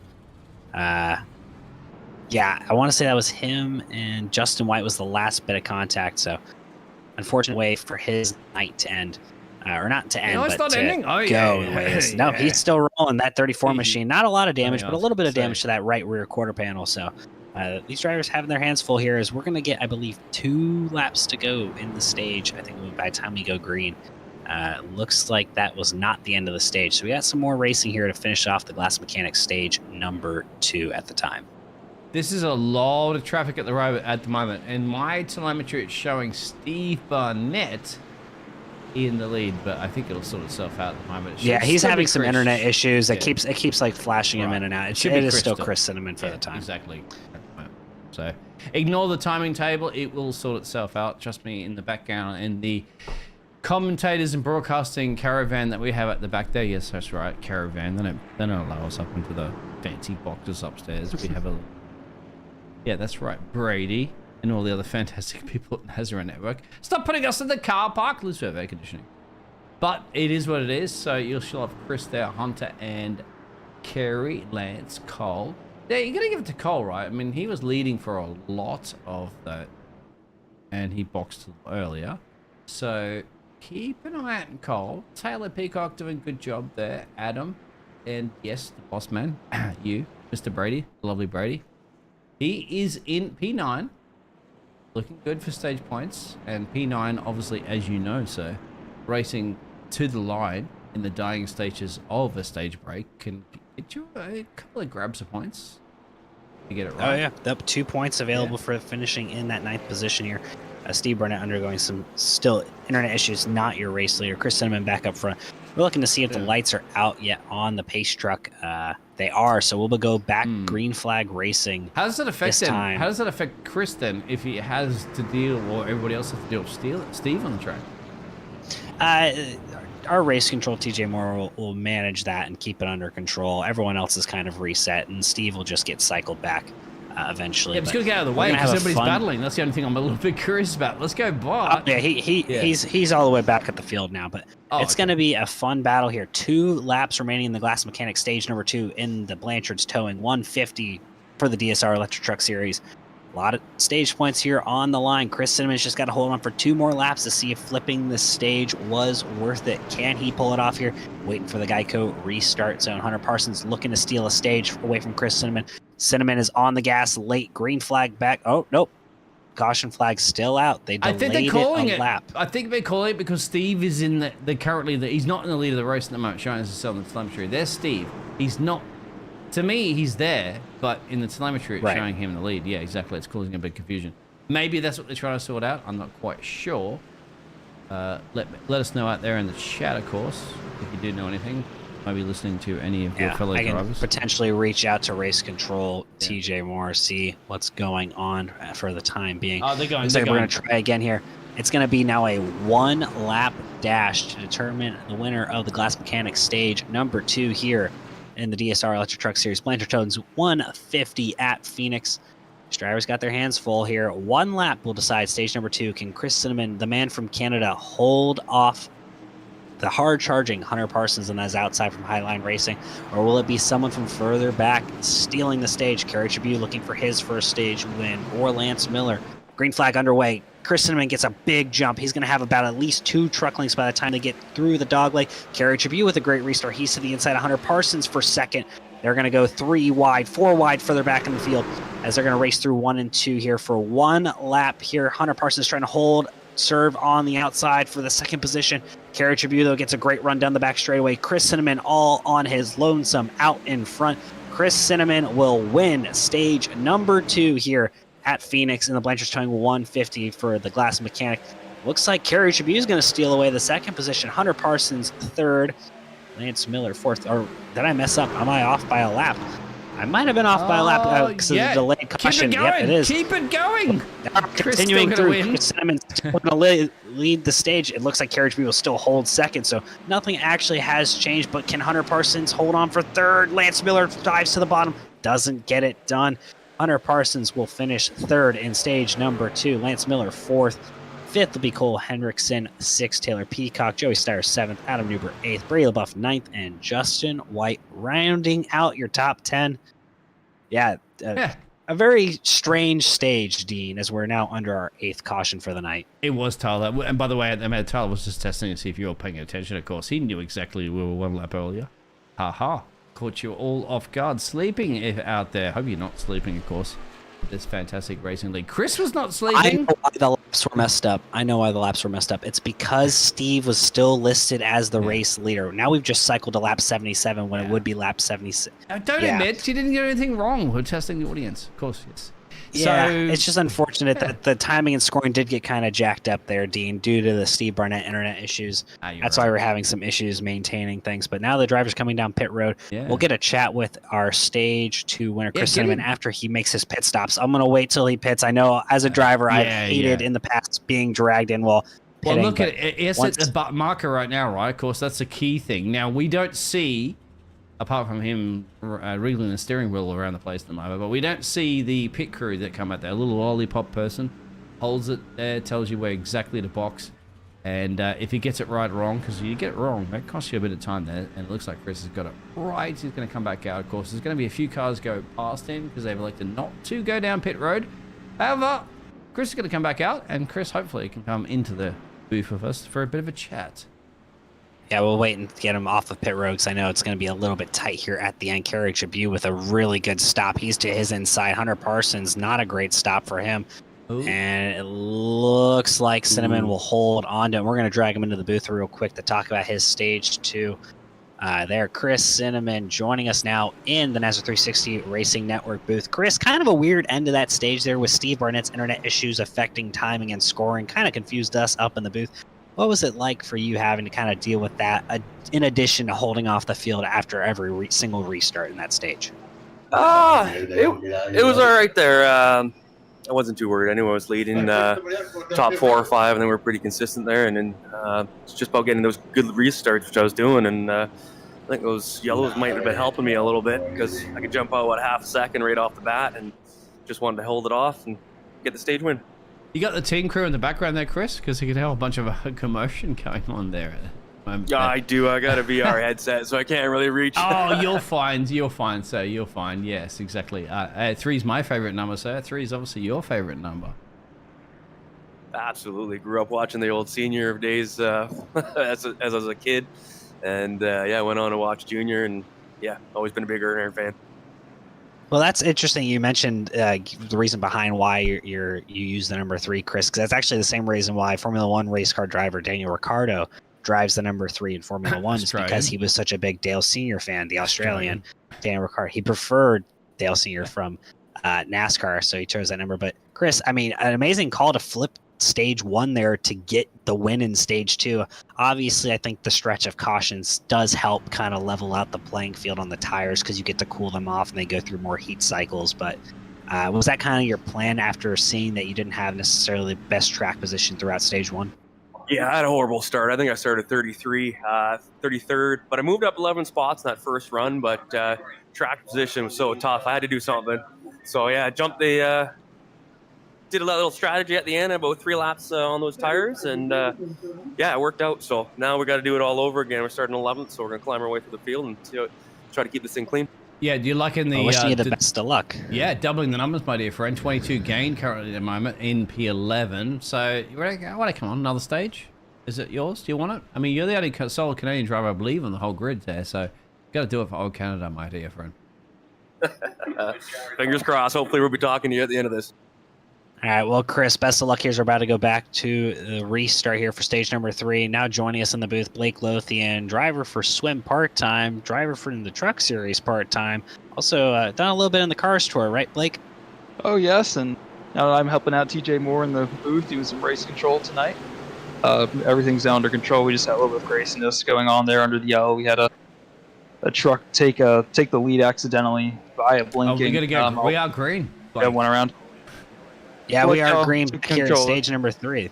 Oh, no, forget it. We're already in caution there, Blake. So there we have it. Yeah, so, stay with us for a second there, my dear friend, because we're already gone on caution. Yeah, no, Blake, I did want to ask you while we're waiting to get replays fired up for this caution, kind of with that blinking issue, was it just kind of one of those incidents where you just had to wait for Steve to kind of just come down pit road, let him sit, and kind of let it reset itself in a way? Yeah, we were telling him to go down, but he couldn't hear because of the blinking issue. Yeah, okay. So it took us a while sense for him to be able to hear us, so that's why it took us so long to get everything under control. So luckily everything is correct now scoring-wise, so thank you all for bearing with us, and all the drivers for staying and keeping a cool head, and Stephen for understanding these technical issues that sometimes occur. Yeah, we appreciate you. It looked like Adam Newbert missed a shift there. That's the second driver we've seen miss shifts on restarts. Blake, I know you and I have both raced pretty extensively on iRacing and trucks. We've both raced at Phoenix in the past. Why do you think we're seeing as many shifting issues as we are tonight? It's already the second one here on a restart. I don't necessarily remember it being as prevalent. You think it's just maybe certain drivers' equipment maybe starting to wear and tear a little bit on them? It could be equipment starting to wear and tear, and Phoenix the restart zone is in an interesting spot in Phoenix. So that could be one of the issues, and something to know has been the Stick With It Motorsports drivers as well with the issues. I'm not sure if it's the brand of shifter they've been using. Yeah, it is both Stick With It Motorsports drivers, a team you operate with as well, Blake. Maybe you have to give some driving lessons for the team after this or something to get Steven and Adam back on the page. I don't think they'll appreciate that comment, but oh well. But I'm glad you're able to step in here tonight with us because it's kind of been a weird show. The producers had to commentate a little bit. I know he's been busy trying to get camera as well. Fortunately, I was in a reserve role, and then our other commentator has unfortunately had some family stuff going on, so he's unable to make it as well tonight. So appreciate you helping in the booth here, at least for stage number 3, Blake, giving another voice in here. No, of course. It's great to always be here and be able to help out a little bit whenever I possibly can. For sure. Just to confirm, Blake, you're not driving, of course, but you are a race control official What is your job specifically that you expect to do for everybody else that's perhaps new and tuning in? So my job tonight is race control. So I'm helping out with helping TJ Moore out tonight, specifically with checking the restart zones, and then the black and yellow line on the inside of the track. Drivers could not cross that before getting to the start-finish line in a restart scenario. So I've been watching that specifically, and then keeping an eye out on the field and making sure no one spins out in front of the field, and watching out for slower trucks, and keeping enforcing the minimum lap time rule as well. And other calls, like, sorry, real quick there, my last question, but other calls, like, do you call when a pace truck should come out there and for cautions, or when the pace truck could come in, things like that? So we do not touch that. Right. That is all on iRacing. That's one of the things we do not do, because it could technically advantage or disadvantage drivers, say they're getting damage repair or are towing. So that's something that we do not touch, because for the sake of fairness, I know sometimes it would make the show a little bit better based on removing laps and helping the field go back to green quicker. But that's just something we do because it's fair for everyone in the end. So Blake, I want to talk with you about, you mentioned you guys have been paying attention, because I mentioned earlier in the broadcast how difficult. We're gonna go green, but we're about to go green. As we're about to go green, and then I'll ask you this question after we get back underway here, Blake, in stage number 3. Right now, Timothy Hammond is your race leader. Stephen Thomas to his outside. Then you got row number 2, Brian Chu and Jared Kroll. Correction. Yes, stay in. Row number yeah, 3, too, Chris by the way, Blanchard, Blake. Adam Newton, Nate Maurer, Jose Luis Rivera making up row number 4, and row number 5, Jason Morales, who had that spin earlier, and Dana Shepard rounding out your top 10. We go green flag racing here. Timothy Hammond hard on the loud pedal, getting out of there. Meanwhile, Brian Chu and Stephen Thomas, 2 swim drivers, going to be side by side through the dogleg as they're going towards 1 and 2 here. Meanwhile, still pretty orderly, not seeing a lot of 3 and 4 wide that we saw, I think, during the stages. Pretty much 2 by 2. Further back in the field, though, drivers are trying to make moves quickly. Blake, I did want to mention, though, you mentioned you guys are looking very heavily at not crossing that yellow line while crossing the start-finish line, or until after, as we have another caution here, perfect time to talk about it. There was a restart earlier where Cole Henriksen was pretty close, and I was talking with Dean about it. I was like, man, that's as close as you can get. I mean, I bet you've seen a couple of those really close ones where you've decided not to rule against the driver so far tonight. Yes, that was the one warning that we issued to the entire field. Coming to green, the initial start, I warned everyone of that rule, and then that specific restart as well. I warned about that as we're looking back here on the crash here, the 27 to 39. Yeah, it's Dan Hagen and Steve Burnett. Yeah, Steve Burnett just clips his left rear and around goes Dan Hagen, that 39 machine. Unfortunate for them. Back at pretty much at the rear of the field, though. So I guess if you're going to have a wreck off of 2, Blake, we talked about this as well earlier in the show.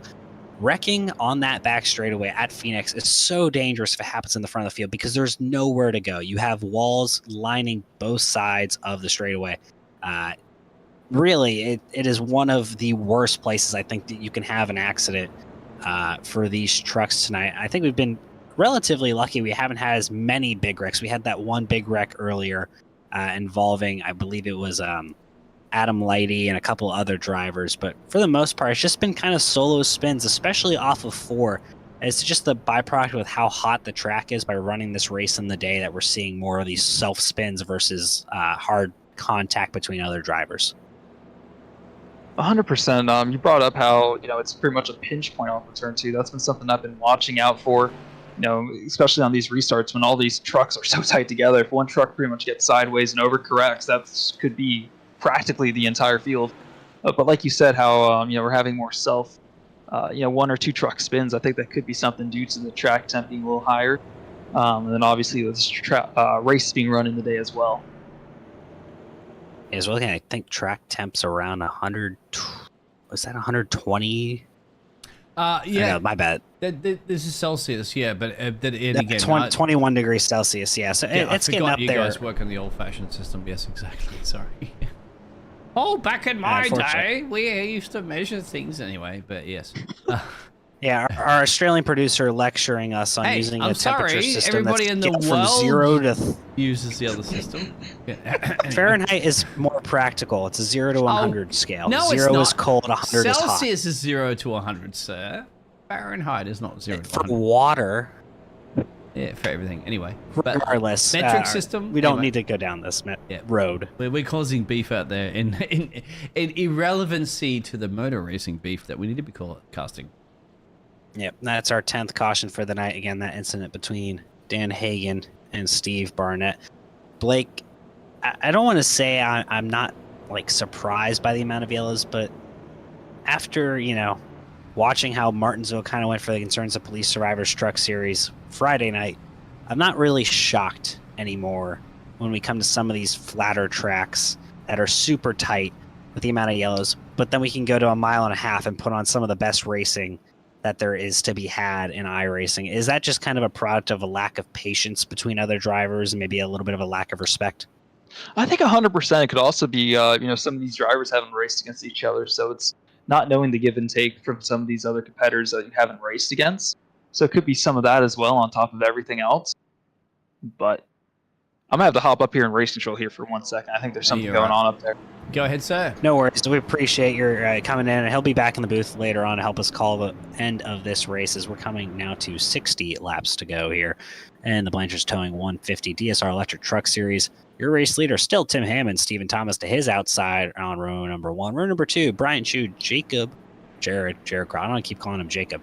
Adam Newton and Chris Blanchard making up row number 3. Nate Maurer, Jose Luis Rivera, row 4. And Gary Tribute and Jason Morales making up row number 5. So you go green flag racing back. Again, Tim Hammond gets a solid restart this time. Oh, nope. Delayed the caution. One more lap.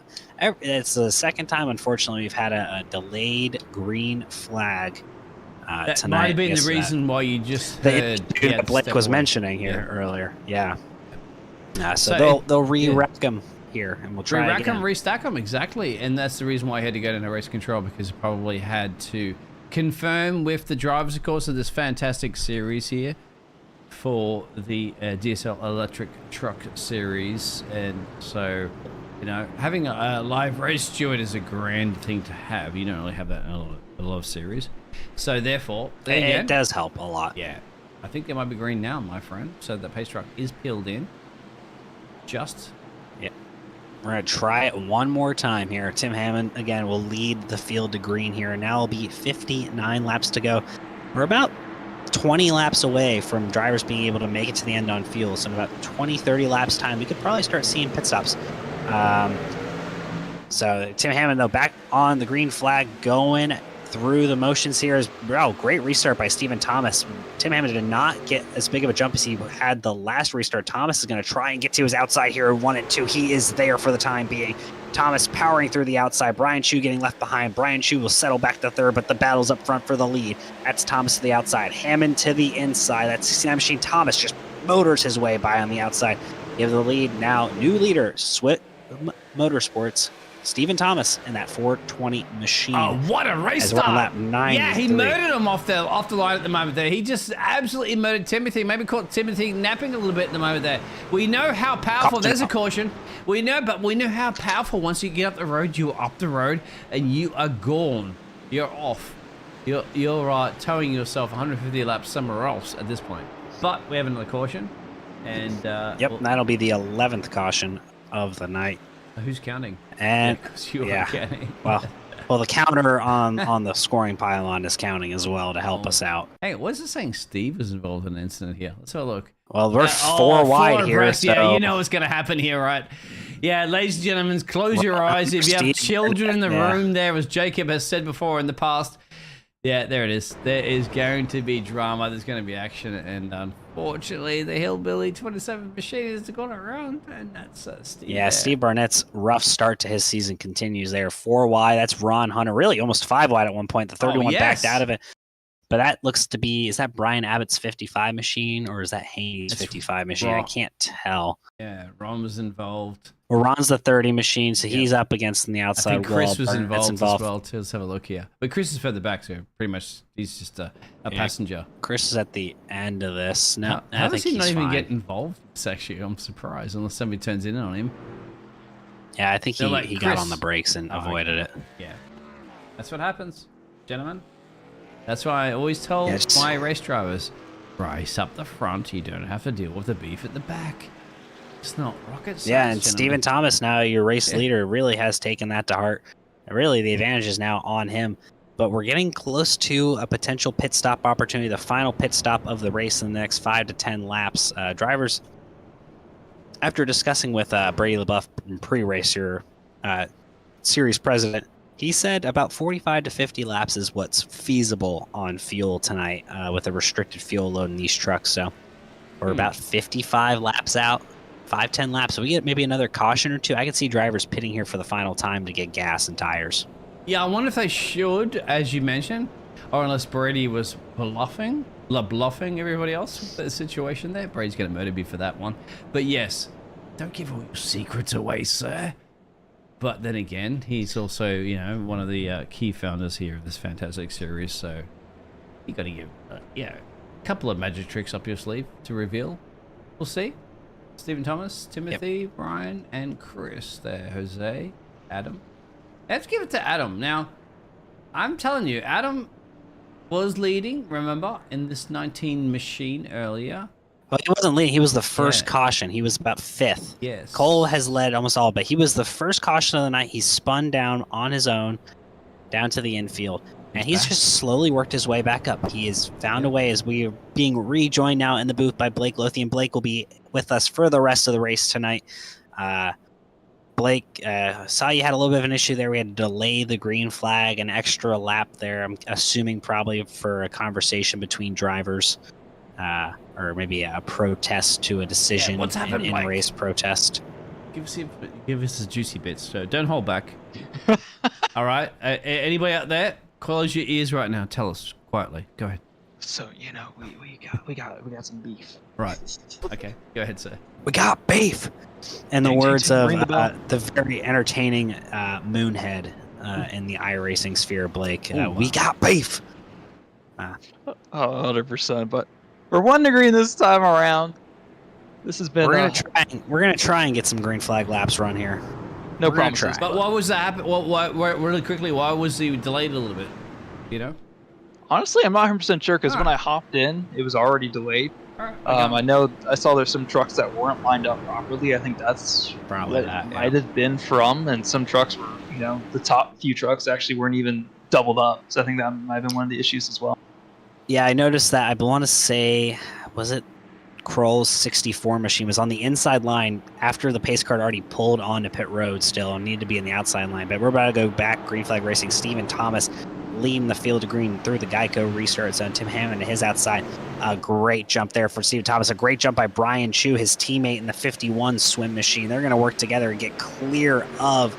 That's Tim Hammond on the outside. Jose Luis Rivera actually is going to follow them through. He'll get clear of Tim Hammond as they go down to 1 and 2. Adam Newton, though, he's looking to join the swim party up front and make it 3 of the top 4 if he can get by Tim Hammond here through 1 and 2 this time. Oh, one around the 64. Oh no, this is gonna be a big one. This is what we were worried about. It's huge, yeah. Hold the brakes. Wow, only really 3 trucks heavily involved, I think, on that. But we kind of got lucky with that one. But we really did. That could have been so much worse. There's just nowhere to go, and that's the problem kind of with the back straightaway. The 64, I don't know if he gets help. He might have just lost it on his own. It's very easy to lose it on the bottom, especially on cold tires.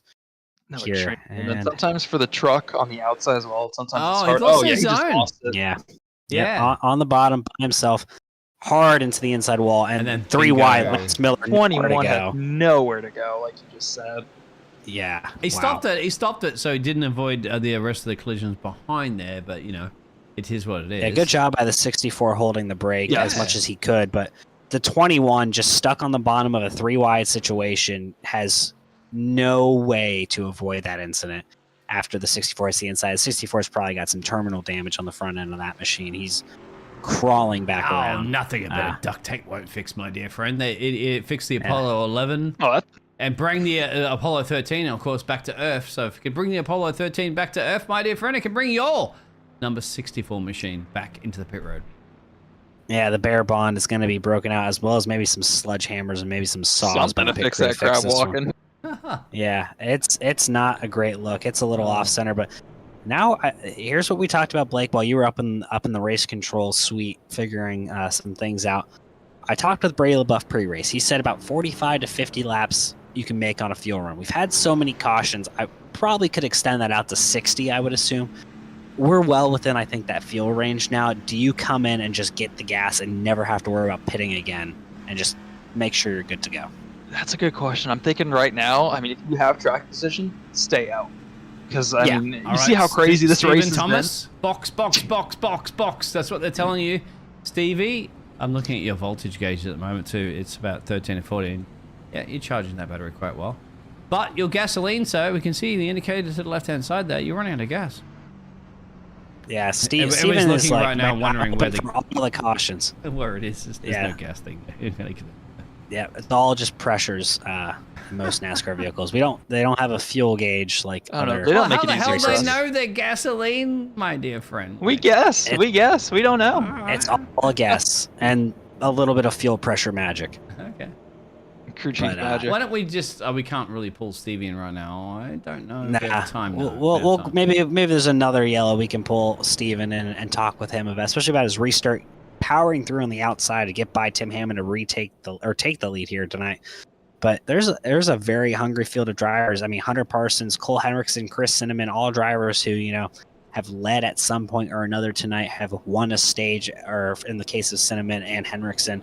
And you have, Brady LaBeouf, Jason Morales, all these other drivers who want to get up front. But it looks like There's my Brady Canadian LaBeouf pit? man. There he is. There's Chris Cinnamon, he's there back in the 10th position. Hey, He's actually sandwiched between the two Highline I racing have to go drivers for the of Canadian Henriksen driver and because, Parsons. the only one under the English Empire.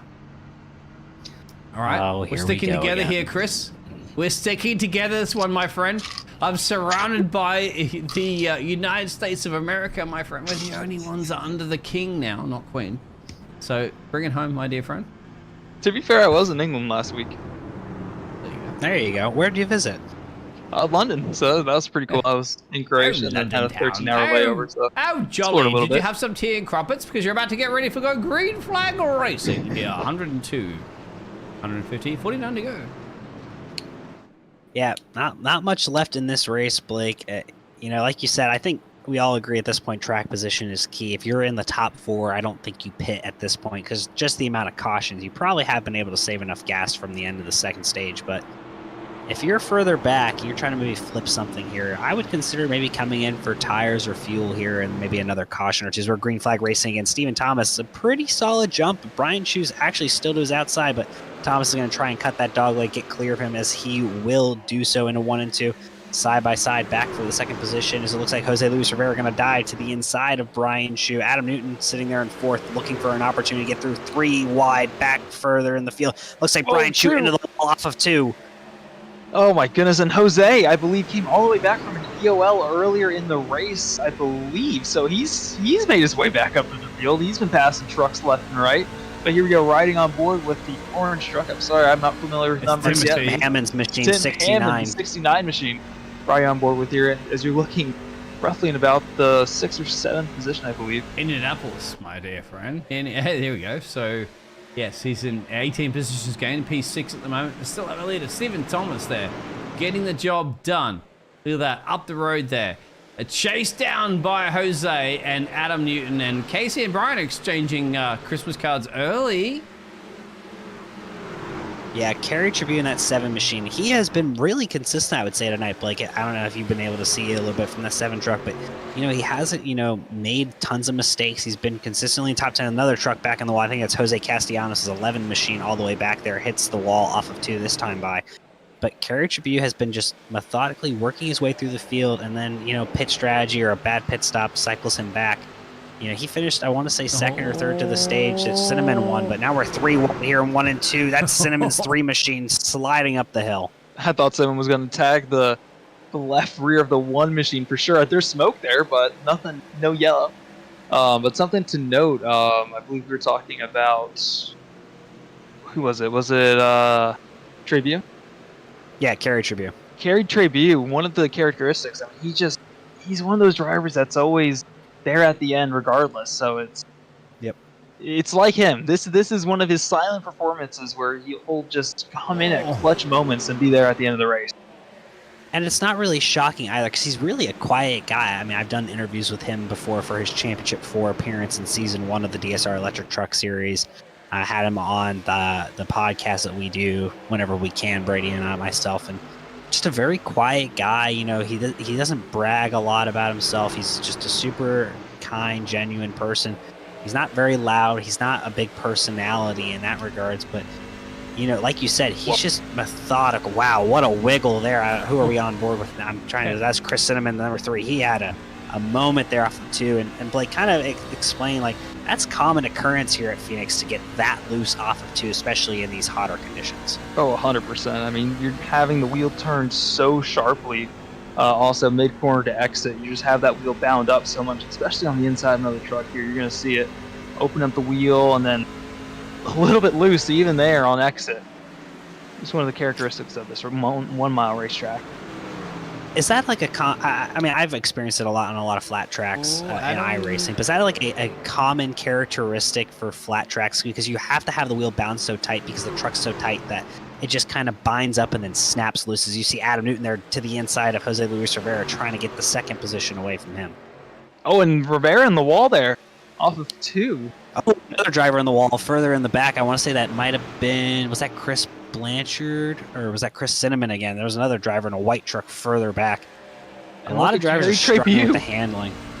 Yep, there's the 7th again. sheet. Just Don't you go cursing my man, Chris, the other Chris. But here we go, riding on board right now with Brian, P5. Look at this battle up the road there. Where are you going to go, Brian? In the inside is going to be dangerous territory because Highline Racing, gentleman on your left-hand side there, is not on the Highline. Watch this. He might go to the inside of 3. He's going to maybe try to get 2 for 1. No, he won't. No, because Hunter Parsons is right there, too. Yeah, it's just a tough battle. Jose has lost the handle on that 20 machine after hitting the wall. Hunter Parsons, who had a very strong early couple stages to this race, he's now back to the inside of Brian Chu. He should clear. Nope, can't get the pass complete there that time by. He's going to try and clear him down here in 3 and 4. Maybe try and do what Kerry did and kind of just slide up and just say, I'm here. I'm taking the spot, and that looks to be what he's going to do there. But, you know, we kind of look further back. Cole Hendrickson, dominant in the first stage, Blake. We haven't really seen much of him since he got stuck back in traffic. Doesn't seem to have the same handle on that car as he did when he was in clean air.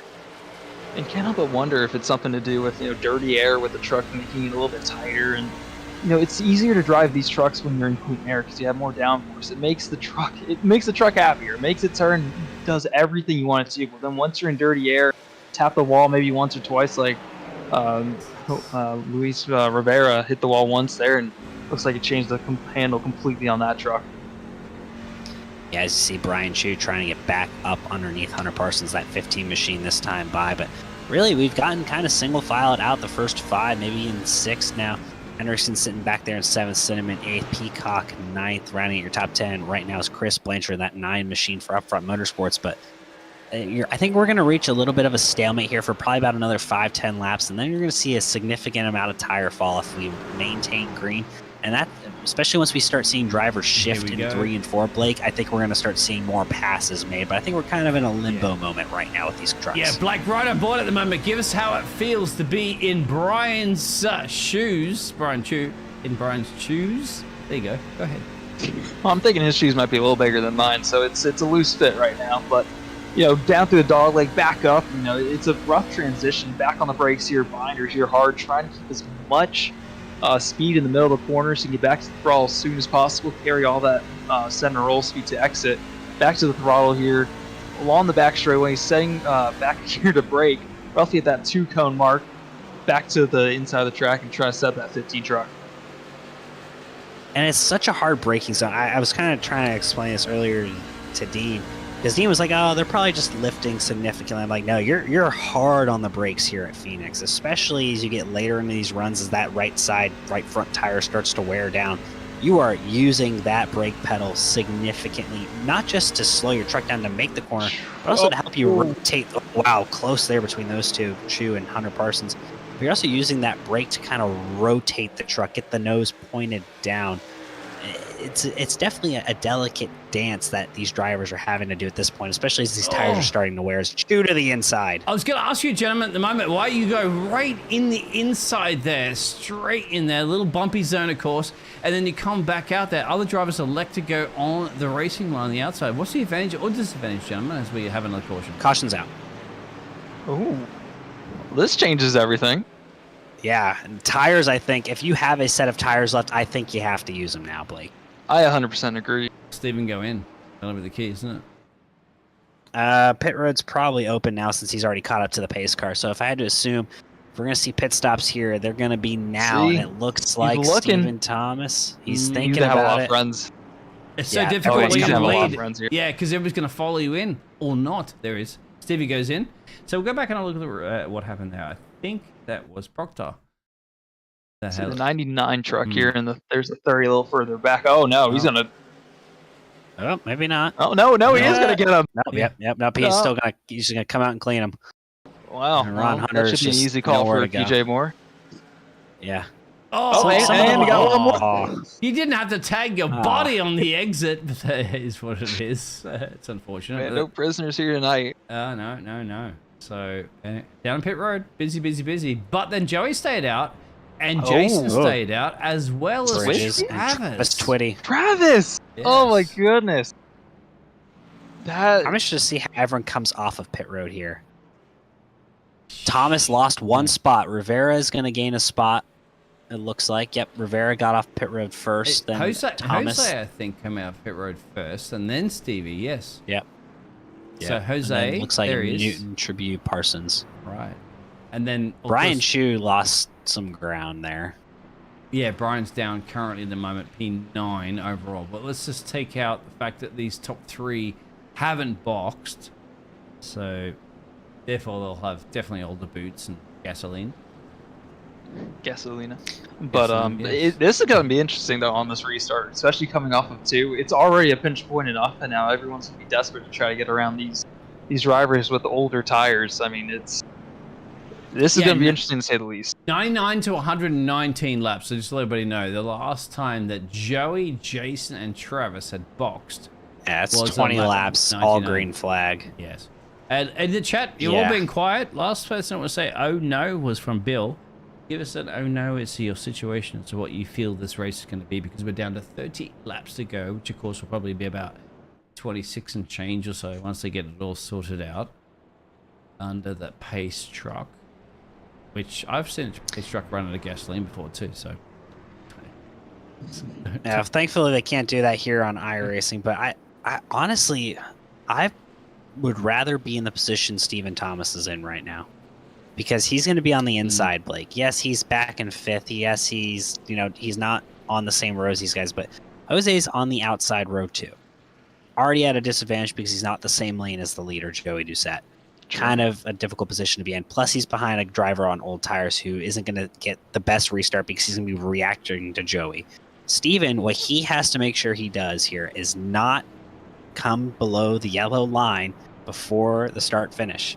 As long as he does that, he should be able to take a pretty aggressive line into 1 and 2, as long as Travis Twitty in 3rd doesn't have a bad restart and creates too much of a gap so that Steven can't make that move against Joey entering 1 and 2. He also has to watch out for Kerry Tribute. If he gets a better start than him, he ends up to the inside, and then that's all for naught. But yeah. Let's see here. But there's up there is 16 of Joey Doucette. Let's take a look at the lap chart here. It's hard for me to read that, but here we go. We're coming to the green this time around. This is going to be an entertaining restart, to say the least. Definitely watching Steven. Yeah, hopefully Steven doesn't miss another shift. That'd be catastrophic with his positioning at this point in this race. But coming up to, it looks like it'll be 28 laps to go by the time we go green here. That was our 13th caution of the night, Serve Pro caution of the night. DSR Electric Truck Series, Blanchard's towing 150. Joey Doucette looking for the Geico restart zone. He's on the gas. Bad restart for the outside lane. That's Bridges. An okay restart for Travis Twitty. Steven's going to have a chance here if he gets to the inside. But no, it looks like Twitty threw the block, but it looks like Steven's going to go all the way down to the apron. Nope, he gets back in line. And that's actually going to help out Jose here because he'll have a better corner exit if he's able to get clear of Twitty here on the exit. But Steven to the bottom, 3 wide. You saw him having to back. Oh, huge! There it is. No, There and it back is. up the track. That's the whole field. That's everyone. Oh my goodness, they're still wrecking the Well, not 81, everybody. the Not 11. everybody. Just everybody Oh, that good was in the chunk of 'em. midfield down. A good chunk of them. You know, that's a lot of trucks that actually don't have a lot of damage. But Hey, then there's hey, some like this one. I Like, hope they save 10% off their car insurance as we go to a sponsor at the moment. There, Geico, of course, get your 10% off your car insurance. I can't do it as a gecko, but there it is. No. No, we're not going to That was that, but that, like you said, Blake, that was what we've been waiting for. One of those just wrecks and there's nowhere to go. And this could be like one of those moments where if you watch NASCAR broadcasts, they talk about trucks involved or cars. Oh, Adam Newton. I don't know if he got help from Tribune there, if he just got loose on his own in the middle of the 3 wide, but Peacock involved, Steyer's involved. Morales gets clipped there. Nearly made it through, and let's see, who else does he get? The 23, possibly? Yeah, Both we'll of have to those look trucks nearly again made it here. through. Yeah, the one's going to get clipped. He's going to hit the 23 barely with any 23 damage at this point, and man, hard that's into the outside wall. more The trucks 11's involved. involved.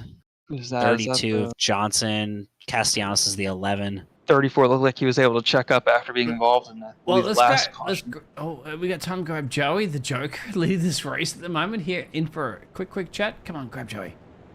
Yeah, I'm going to see if I can find him here. I can't remember where he races for swim now, right? I don't remember anymore. No, he's not swim. Who's he even race for? It's so confusing because so many names have swapped around here recently. I don't see him though currently. Am I going crazy? Way around. If you don't get it, Joey, look at Jason. Jose is another big wild card look out for. Another one, Travis here. Travis. Yeah, it's just been really 32 really machine. surprising here. Yeah, it's always the ones I'm that are going crazy trying to quiet, find. I found him. He's in up front. I was like, wait a second. I thought he was with up front. And we're going to quickly bring in your race later, the number 16, Joey Doucette. Joey, you're kind of playing a strategy call here late in this race to try and get the win here. You think you have enough tires on that thing to stay ahead of the hard-charging Jose Luis Rivera, Stephen Thomas, Hunter Parsons, and company behind you? I think I do. I did a little bit of strategy there. My tires, when I changed them, were like 96, 97, and that was 60 laps. Because we had so many cautions. So I mean, if we keep going like this, I think I'll be able to hold these guys off. And fuel, Joey? Well, Joe. I am good on fuel. All right. Blake, anything for Joey real quick before we send him back, as they got probably about 1.5 to green here. You were talking about how track position is such a big thing here tonight. Was this your goal here, just to try get out front and then just hope the tire advantage isn't that bad? Actually, no. After I hit Stephen Thomas there early, no damage, and I went to the back, and then I just started to all right, and just do a different strategy. But I wanted to be on with these guys, but different strategy played hands, so I just said screw it and went with this one. Well, it looks like that was the right call for sure, as of now. Yeah, it looks like we're getting the 1 to green this time, Joey, so we'll get you back to the up front team here, but appreciate you coming and talking with us, and best of luck here as the final 23 laps are ticking down. Thank you. That was the driver number 16 for Upfront Motorsports, Joey Doucette from Oakland, Maine. It's been an interesting race so far. Yeah, there's been a lot of cautions, 14 now to be exact, Surf Pro cautions, but these drivers, there has been really solid racing at times, especially between certain drivers who have been able to, kind of keep their trucks controlled. But now we're getting to a point, 3 drivers in the top 4 on about 20 lap older tires, 20 green-ish flag laps, Blake. I think Joey may be underselling how much wear he might have put on those right sides because he had ran so many caution laps previously. He didn't have a 20-lap run before to be able to gauge tire wear. No, 100%. And on top of that, the heat cycle from 20 laps on your tires. But here we go into the restart zone, and we're rolling. Yep, Joey Doucette gets a great jump there. He's going to clear. That's Jason Bridges on the outside. Jose Luis Rivera to the inside of Jason Bridges as they go through the dog leg this time. And meanwhile, Stephen Thomas sitting back there in the 5th position. He's going to look to try and join the party here. But Jose Luis Rivera on the fresh tires looking to the inside of that 34 machine, trying to clear him off of 2. Can't get it done. They'll be side by side. Round. Oh, we talked about him so much. Yeah, that's on us. Sorry, no, it's Kerry. on you, gentlemen, not me. I wasn't putting the Yeah, camera well, on. Oh, don't pretend. If the 3 wrecks next, Dean, it's your fault. Yes, well, it won't actually happen. But what happened had happened. I think it was Kerry at the moment, as you were talking about on this one. You can look at that in the restarts of I think just 14th, so much you said. wheel in it, and just there goes the rear. Luckily, just barely any contact to the inside wall, and just a little. Oh! Yeah, but the thing is too. So you're looking That's at Lance Miller, quarter, right? Quarter That flashed speed. in and out. It's a little different Is when that you're looking Lance at Miller's quarter 21 that just like lost internet and then reappeared and just like plowed? Yeah, it was Lance Miller's What 21. happened here? Oh, the 30. Yeah, the Lance. Yeah, you're you right see about a Lance 21 Miller. flashing in and out. Yep. Yeah. And just absolutely Good 19 pile avoiding all drove. that. Of course, I had to say something about no damage, but Yeah, you feel bad for Kerry there. You think he's fine. He's stopped the truck pretty much on the bottom wall, as much out of the way as you possibly could be in that part of the track. Doesn't slide back up in front of the field and just gets taken out by a truck that probably didn't even see him, considering how much he was blinking there with Lance. So, yeah, that's an unfortunate end for most of their nights. But now we're looking at the 24 Brady LaBeouf here. Yeah, pull him in. Brady LaBeouf, you know. Brady. Yeah. I'm going to see if we can grab the boss man and just talk about the race as a whole here. I want to get fired. Brady LaBeouf in the NASCAR 360 Racing broadcast booth. The producer really wants you in here, Dean Hopton, tonight. What have you seen so far with the race tonight? Now we're under our 15th Surf Pro caution. Man, it's just kind of weird, Tyler. You know, like you think, we're going to get a little green flag run there and somebody loses it coming off a turn two.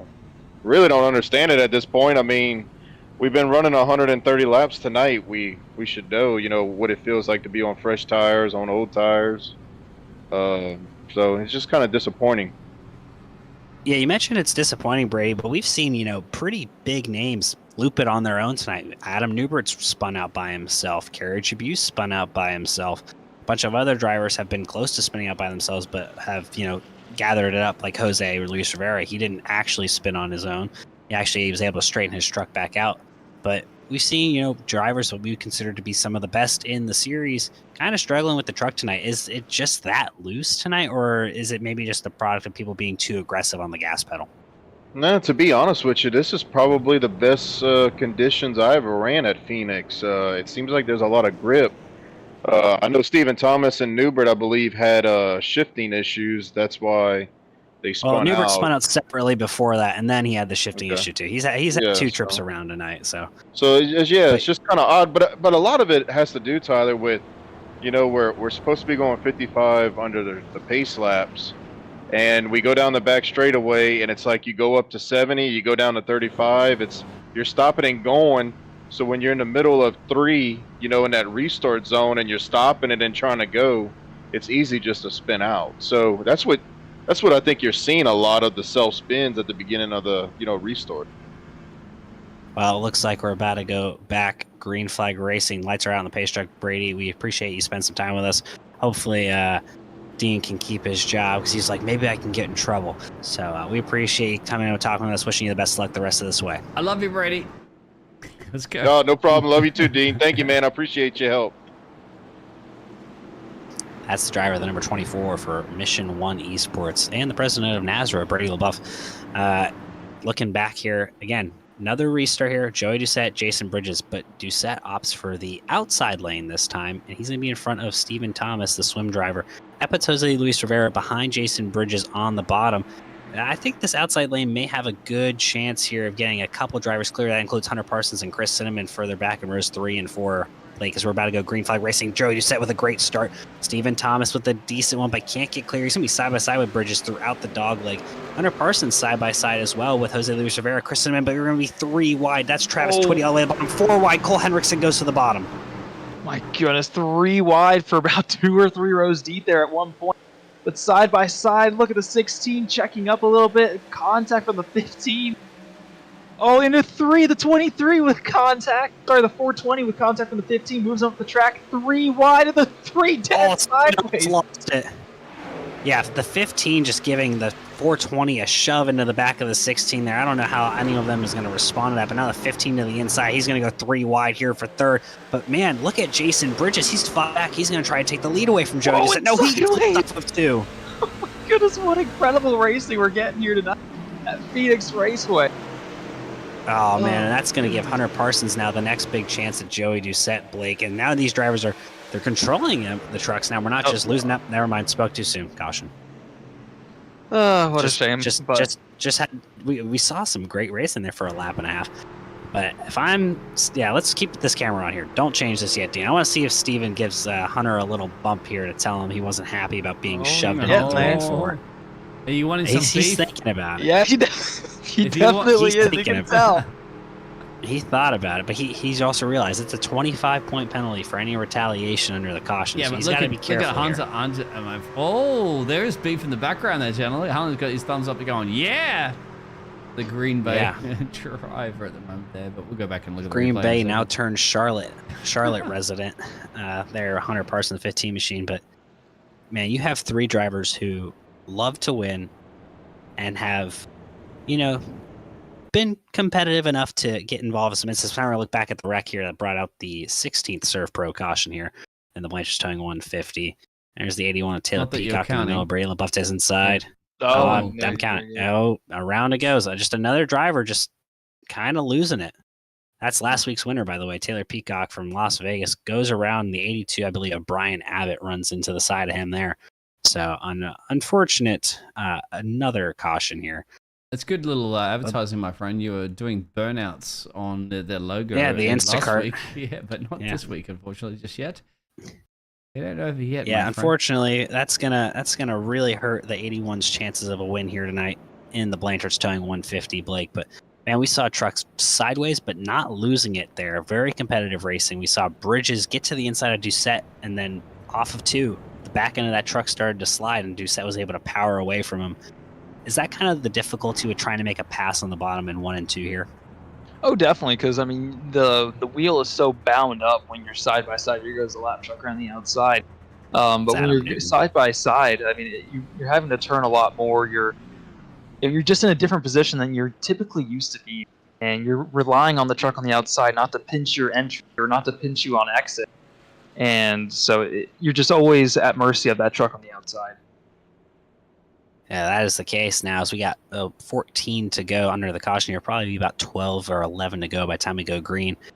Man, if I'm Joey, you don't have that protection you had anymore by having Bridges on your inside or outside on these restarts. Now you have Hunter Parsons and Stephen Thomas there. And I think that's really a byproduct of him taking the outside lane, because Parsons and Thomas had really good restarts comparatively. They were kind of able to drive up. It'll be interesting to see what lane Joey takes here. Blake, if you're in Joey's position, obviously on older tires by a decent bit, what lane do you feel like gives you the best chance to win here? That's a good question. I think as long as you get a good restart, you're going to be all right, because you have lane choice, and on top of that, you have control of the restart. You get to choose when you get to go, and typically it catches the driver in the other lane off. So you have a chance to kind of pull a little bit of a gap, not too much, but you're trying to hold off drivers like Chris Cinnamon there in the 3 truck. I mean, you're holding off fierce competitors like Robbie Richards in the 48. He's been coming back after some adversity throughout the race. Jacob Reeves in the 57 truck. You're holding off some really competitive trucks. So it's, regardless, you have about 40-something trucks snarling down trying to get your position. Question out there from the chat at the moment too. Is this a wreck fest? No. Definitely I wouldn't say that. No, at the back there, a few little. Look at those incidents as well too. They've been driver themselves errors. So yeah, a lot of self spins tonight. There's only been really 3, I would say, major incidents. And pit strategy as well too. Who can run the faster lap? Oh yeah, it has been. It looks like Joey Doucette's taking the outside. And honestly, like I was gonna say, looking at the grid, if I'm Joey Doucette, I would take the outside too, because you're hoping that Hunter doesn't get a good start because he's trying to gauge off of you, which checks up Thomas, and then maybe Bridges gets a good enough start. He can clear those bottom 2 trucks, and then you have that buffer again that you wanted. So I feel like the outside's probably the best based on the situation that he's in, but he's going to have to be very, very quick on the trigger, on the throttle, in order to get away on this restart. Gas it, gentlemen. Hit the loud pedal as loud as you could possibly slam it to the Golden floor. belts tight one more time. You have 12 to go. Maybe 4 more times, Blake. Yeah, Joey Doucette in the Geico restart zone. He's not a terrible restart, but not that great. I don't think he's going to clear Hunter. And he's not going to clear Hunter yet. Now he has cleared Hunter. He can get all the way to the bottom if he wants, but 3 wide for second, not even further back. There's Hunter Parsons, Stephen Thomas, Bridges to his outside. Hunter Parsons is going to try to get right up to the bumper of Doucette. Doucette's going to slide up the track. Oh! And that's going to be a big one. Oh no, and the 412 is almost upside down. Looks like Barnett's involved, Chu's involved, Proctor's involved. I think Nate Maurer was involved as well, the 971. I thought I saw him get into the wall. 35 is involved. Travis Twitty. I hate to say this, but I saw that coming. When he got to his back bumper, you can kind of tell that he was going to try to nudge him out of the way just a little bit, but Yeah, it looked kind of about to go up further. Hunter Parsons 15, but we're going to see exactly what happens to Brian Shear. But like you said, that can't see much. A lot of smoke there. I mean, you're just checking up at mercy of the truck behind, and he gets hit from behind too. Yeah. There's 3 sick with Nate Maurer. motorsports trucks all involved right there. This has been a tough night for Jeff Sickles. And Justin White looks like he got wrecked too there further in the back. Kind of got spun later on. You'll see Travis up front. I'd love to goodness. see a little bit more of what caused that. The 81 just locked up. Yeah. Luckily, trying to check up for the wreck, but I mean, just too much for a break in that truck. Yep. Yeah, if we can get a view up front, maybe of Hunter Parsons and Joey Doucette instead of some of these trucks further back, and see kind of what happened there on that incident. But this is the restart, I believe, now. So, you can see a little contact there on the restart, but stacking up throughout the field. But see the 15 or the 16 here, about 20 trucks ahead of this group right now. We'll see exactly what happened, but you see them down there. Like we said, not a great restart for Joey Doucette. He didn't get as much clear as he needed to be. Truck on pit road there. Here we go. Oh, that's still further back. Just fast forward up a little. I'm trying to find it. Sorry, yeah, perfect. There it is. No, you're fine, Dean. Appreciate all of the cameras. But you're going to see the 15, he's able to get to the bottom because he's on the fresh tires. The 420 machine in Thomas, he's got fresh tires. He's able to kind of charge the middle. Rolling the center so well there. But then he kind of got a little drifty, but he's still fine. But he's got Bridges to his outside. The 16 kind of got loose initially, and then it's hard to tell if it was from contact or it's very hard to tell. But yeah, the 101's involved. He's got some damage. Cinnamon, look at him moving through here. Perfect move to the outside. A bunch of other drivers getting through as well. That's Jacob Reeves. Jacob Reeves escapes. Raul Meza escapes. Really, Joey Doucette doesn't have that much damage. He just kind of got spunish. But, I mean, that's, good 15 trucks got through there. Let's grab one of those drivers, of course, that you mentioned. In fact, I don't know which one I would want to grab because I'm going to have... Yeah, we can grab... He'll have some choice words. Yeah, we're gonna grab Joey Doucette and back in the booth. I got it. Joey, we're back here in the S360 broadcast booth. Joey, what did you see there on that incident? That kind of big wreck here. I was in the gas and just Hunter has them fresh tires and just kind of tapped me, got loose there. I mean, I have nothing really much to say. I'm just glad it didn't wreck the truck. I'm still here in 7th, so just.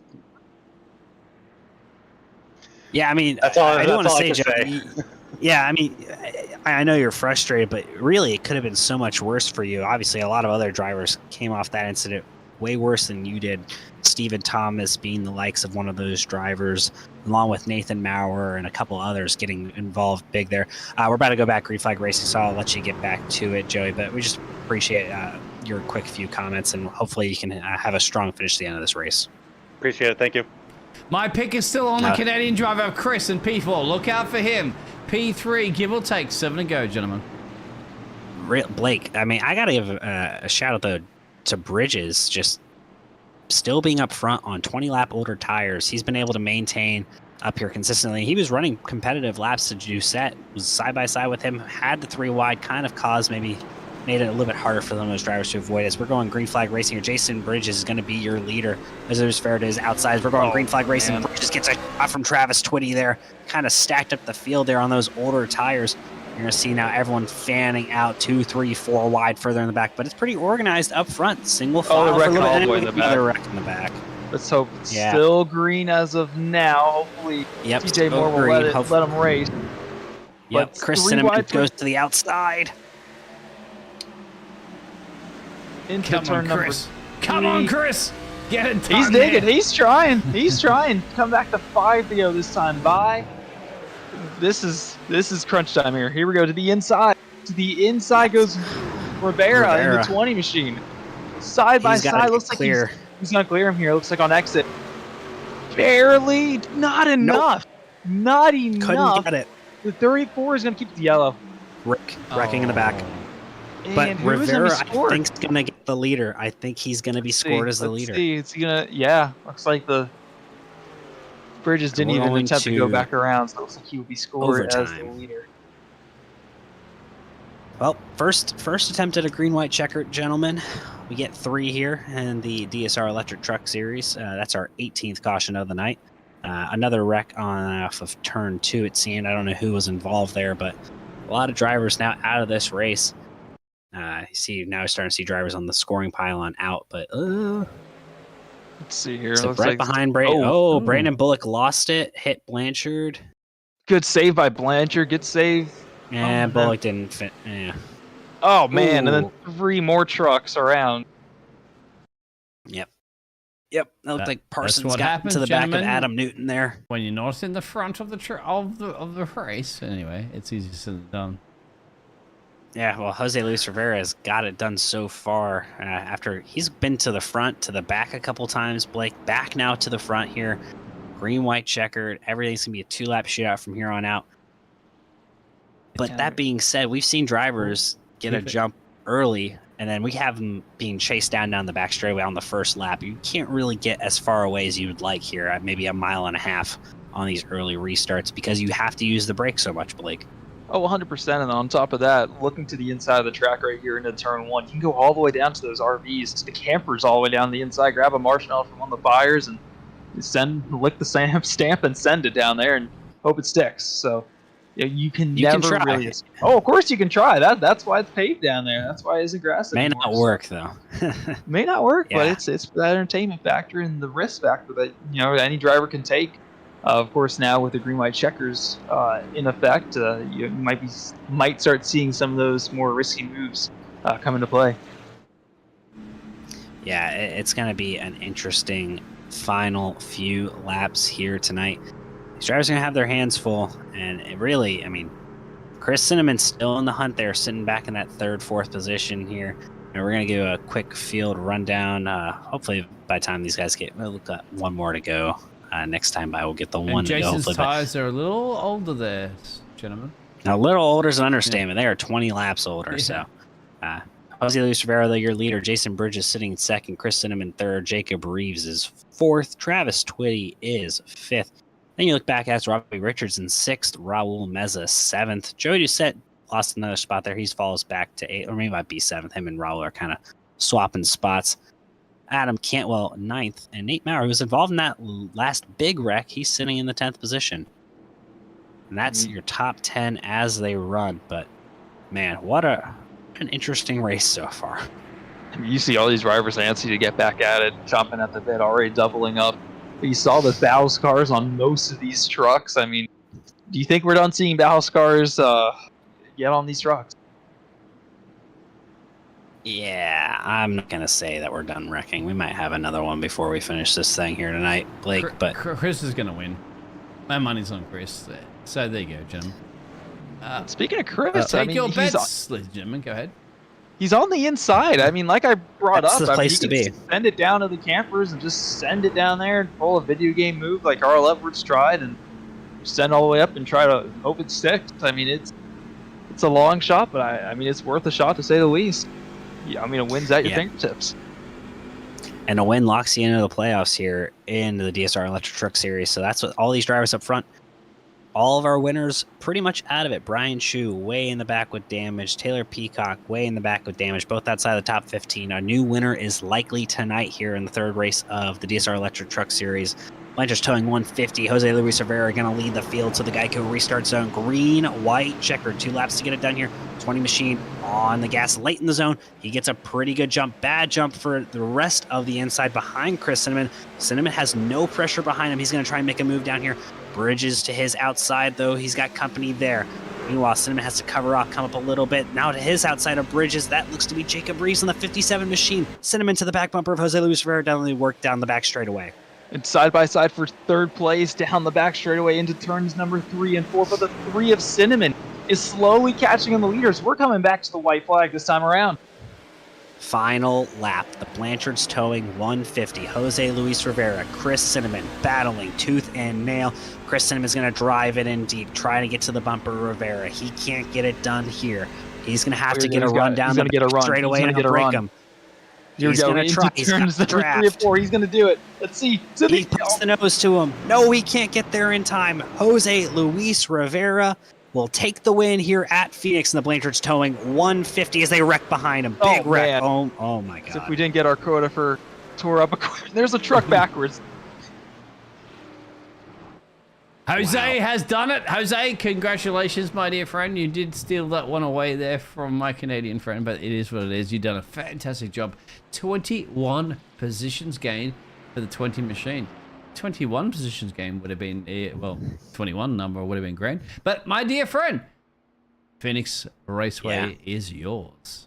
Something I want to note is that Cinnamon, I think, could have drove it in a little deeper if he wanted to try to punt him out of the way, but I think he chose class. That's not how Cinnamon races. No. And knowing Chris, that's not how he races. Jacob Reese is going to finish there as we watch Jose Luis Rivera burn it down here at Phoenix. And, you know, Jose, a lot of people give him a hard time, but he has a Championship 6 appearance. He may be a little too aggressive at times, but this is his, I believe, his 3rd win across NASRA now. He has a win at Talladega in the Concerns of Police Survivors Truck Series. He had a win last season at Michigan here in the DSR Electric Truck Series. Now he wins here at Phoenix. He's starting to expand tracks where we think of him as being competitive. Generally, we only really think of him at super speedways, Las Vegas, Michigan, so on and so forth. But the win here at Phoenix, yeah, green, white checkered, yeah, a lot of chaos, but still a huge win, especially locking himself into the playoffs. No, 100%. You brought up how, typically it was super speedways, but in expanding that portfolio, and I wonder if that's something to do with more testing time or it's just the team getting better and everyone around him getting better. But I'm thinking he's putting in a lot more effort, and he's obviously made the strides and put in the effort, and now he's got the result to prove it. Yeah, as we're going to go through your race results here, Jose Luis Rivera gets the win in that number 20 Toyota. Chris Cinnamon, the Upfront Motorsports driver, he'll finish 2nd. Jacob Reeves will finish 3rd. Jason Bridges 4th. Robbie Richards will finish 5th. Travis Twitty 6th. Raul Meza 7th. Joey Doucette, despite the damage, will come home 8th. Adam Cantwell 9th. And Nathan Maurer will round out your top 10. Looking further back there at the field, Jason Morales finishing 11th. Justin White 12th. Bray LaBeouf finishes 13th. Kevin Battering 14th. Fred Lester 15th. Tim Hammond will get 16th. Cole Henriksen 17th. Adam Newton 18th. 19th, Brian Chu, and 20th will be Jeffrey Johnson.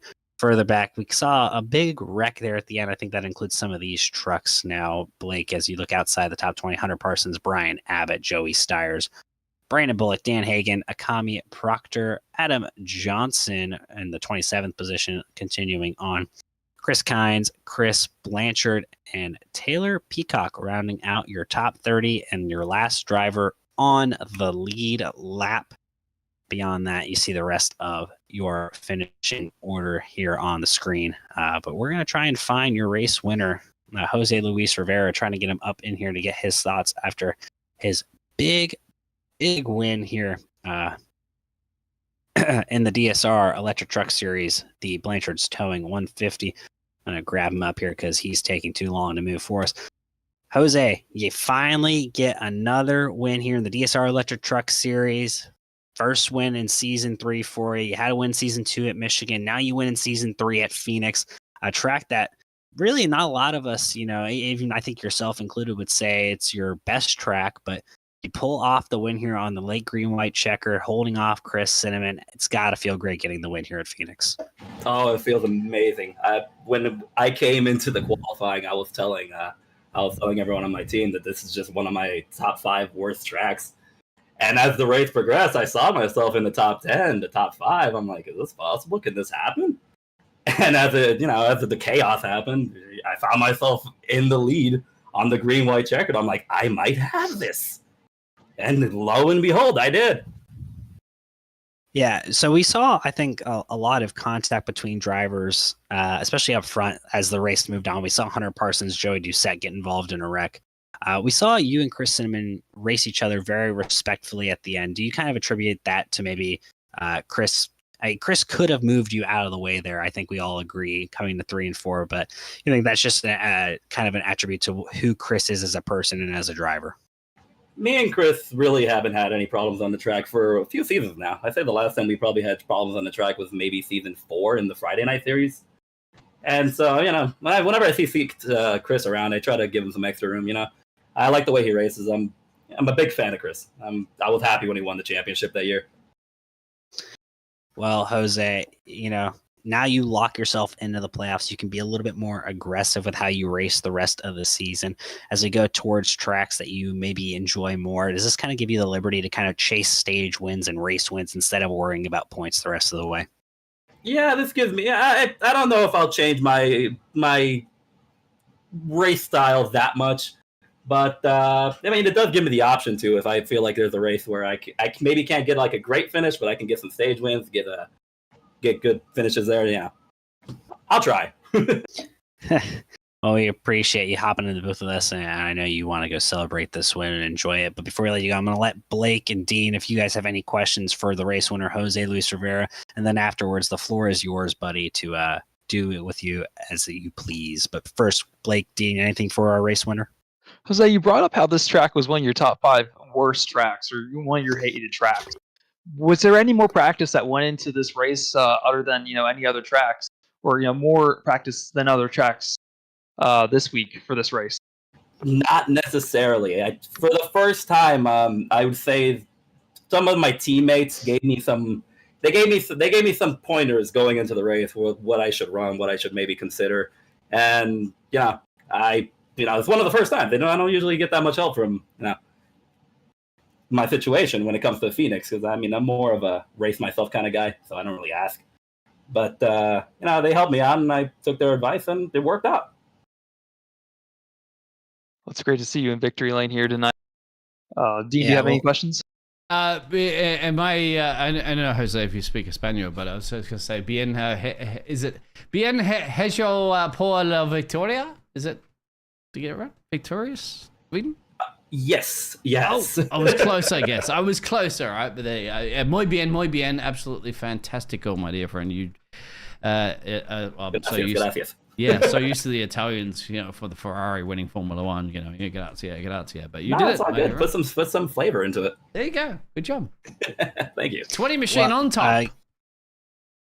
Yeah, again, Jose, before we let you go, if you'd like to take this time to thank anyone that allows you to run up front and win races, the floor is yours, good sir. Well, first of all, I want to thank Brady, because Brady was the one that brought me into the full-time for this season. I actually was only going to run a part-time schedule. And Brady brought me in, put me in this team, and here we are. So I want to thank Brady, first of all. Then I want to thank Chrome Racing. I want to thank Sick With It for, being teammates and talking with me throughout that race. I want to thank Depp, because, Depp. We all love Depp. Depp Racing, Depp Paints. Check them out on Trading Paints. And just Race Lab. So, yeah. And, everyone over at Nather, all that. All you guys for everything you do behind the commentary booth. Well, we appreciate it. Again, congrats on your win, Jose. Go enjoy it and enjoy the rest of your night. Thank you again. Thank you.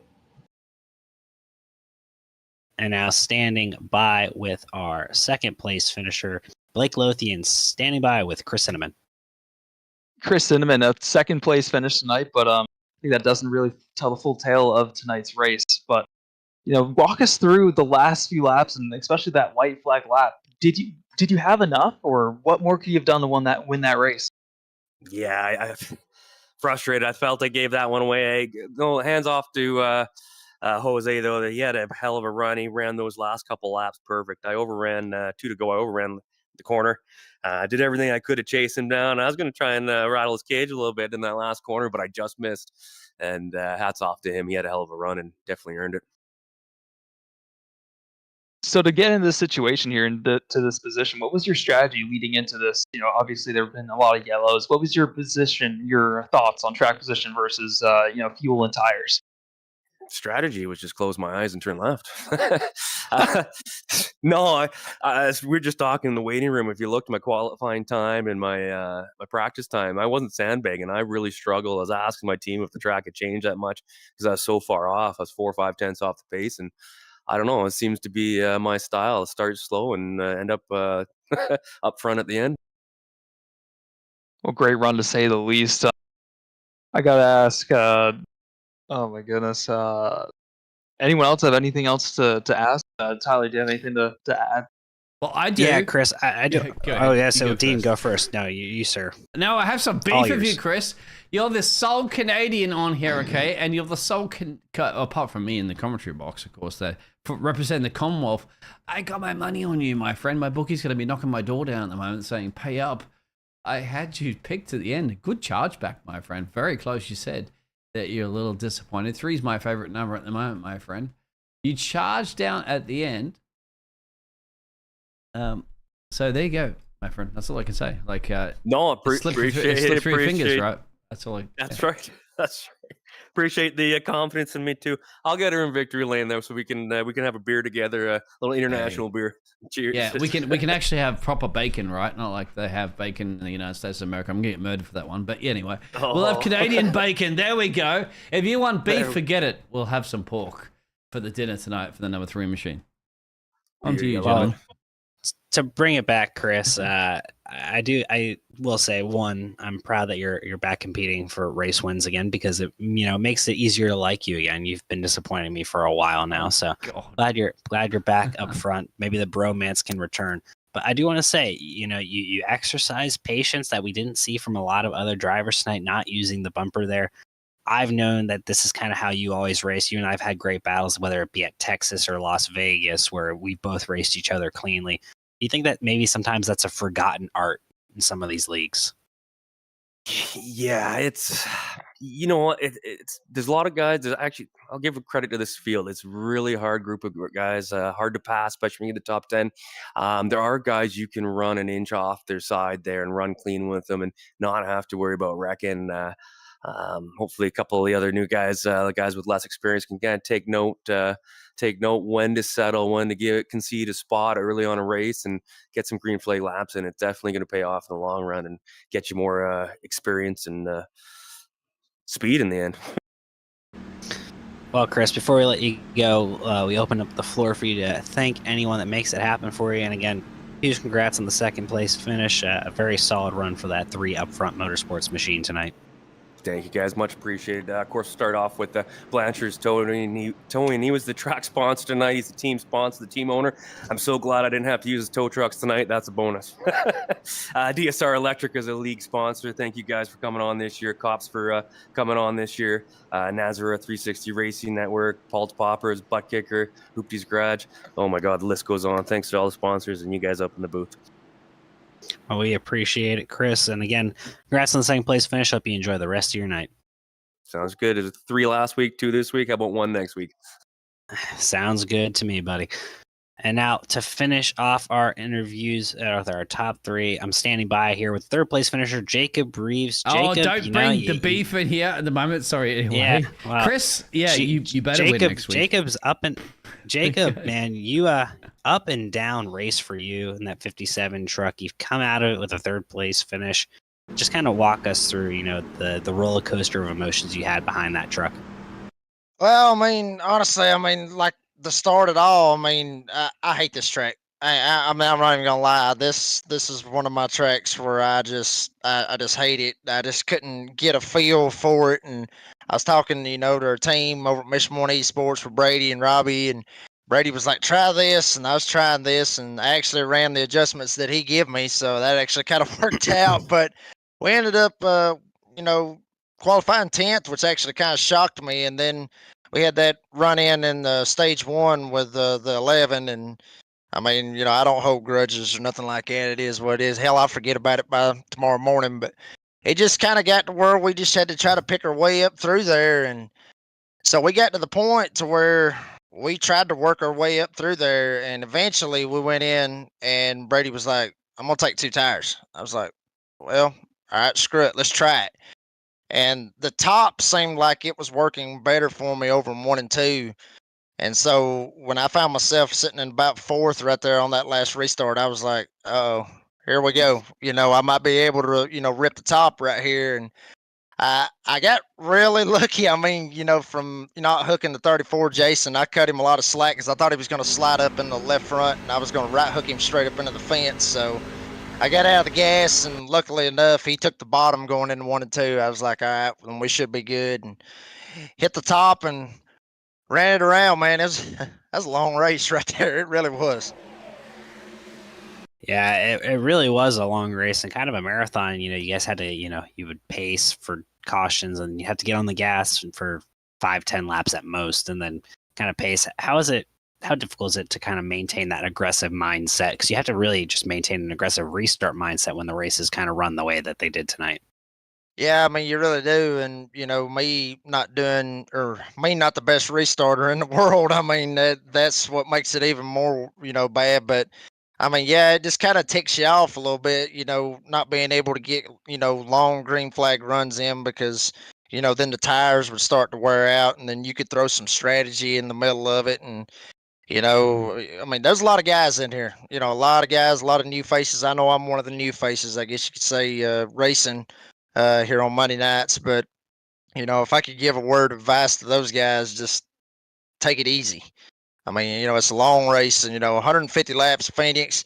It does, it seems like it's kind of short, but at the same time, if you run it, clean and green, the stages go quick, but in the end, you get a better product, you get a better race out of it, and everybody goes home happier. And then you get to see who the fastest truck was tonight. And I mean, I wasn't, no way, shape, fashion, or form a third place truck tonight, but I mean, we'll take it, especially after the past 2 weeks of getting caught up in wrecks and getting wrecked at Vegas. And we'll take anything we can right here. We need to get all the points we can to try to go for that playoffs later on next year and team points and all that good stuff. And we just got to take it what we can. But it's like I said, everybody just needs to show a little patience out there. Yep. Well, we appreciate you hopping in with us tonight.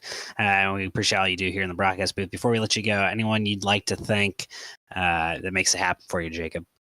Well, I mean, first of all, the good Lord above for, all the blessings that he's given me and everything that, I have, so all the glory to him. My dad, my wife, all my family that support me broadcasting and racing. Got the TikTok Redneck Announcer 57, got that on the hood. Got a lot of videos on there from some of the broadcasts I got. So y'all go check out TikTok if you got it. If you don't, hell, Google it for all I care at this point. I mean, just go check it out. Also, McConey Setup Shop on the truck, NASCAR 360 Racing Network, DSR Electric for sponsoring, the series, Blanchard's Towing, Cops sponsors on Friday nights. I mean, the list goes on and on, Tyler. I mean, it just goes on and on for a lot of the sponsors that, put a lot of hard work into this. And also, Brady and Cody and you guys, for announcing tonight and giving everybody, I guess you could say a broadcast platform, that way we can put on the show. Well, we appreciate you hopping in with us tonight, Jacob. Again, congrats on your third place finish, and thank you for all the kind words. Wishing you the best of luck next week as we go to Homestead Miami Speedway. Again, thank you, and have an amazing night. And again, congrats. All right, thank y'all. Well, Blake, as we're wrapping up the show here, ran a little bit long tonight, unfortunately, due to the cautions, but we finish our West Coast swing. Jose Luis Rivera getting the win here in the Blanchard's Towing 150 in the DSR Electric Truck Series. Looking forward to next week's race at Homestead Miami Speedway. I mean, that's an amazing track there in of its own right. No, 100%. And then on top of that, the new oval refresh. I wonder how much that's going to affect the racing that we're going to see there. And I hope it's going to put on an amazing show. And I have no doubt that it will. Yep. And again, we want to say a huge shout out to our producer, Dean Hopton, who also stepped into a minor broadcasting role tonight as well, calling the races. Blake, thank you again so much for hopping down with us during stage number 3. And again, for your help during race control as activities tonight. Shout out to TJ Moore, other race control, as we show you again the final race results from the Blanchard's Towing 150 at Phoenix International Raceway. Jose Luis Rivera is your winner, getting it done, locking himself into the playoffs. We'll see you all next week, 9 p.m. Eastern for Homestead Miami Speedway. It'll be a good one. Lots of lanes, lots of options. Again, thank you so much. I'm Tyler Dittmer. That was Blake Lothian and Dean Hopton in the booth with me tonight. We appreciate you all so much and hope you all have a wonderful evening.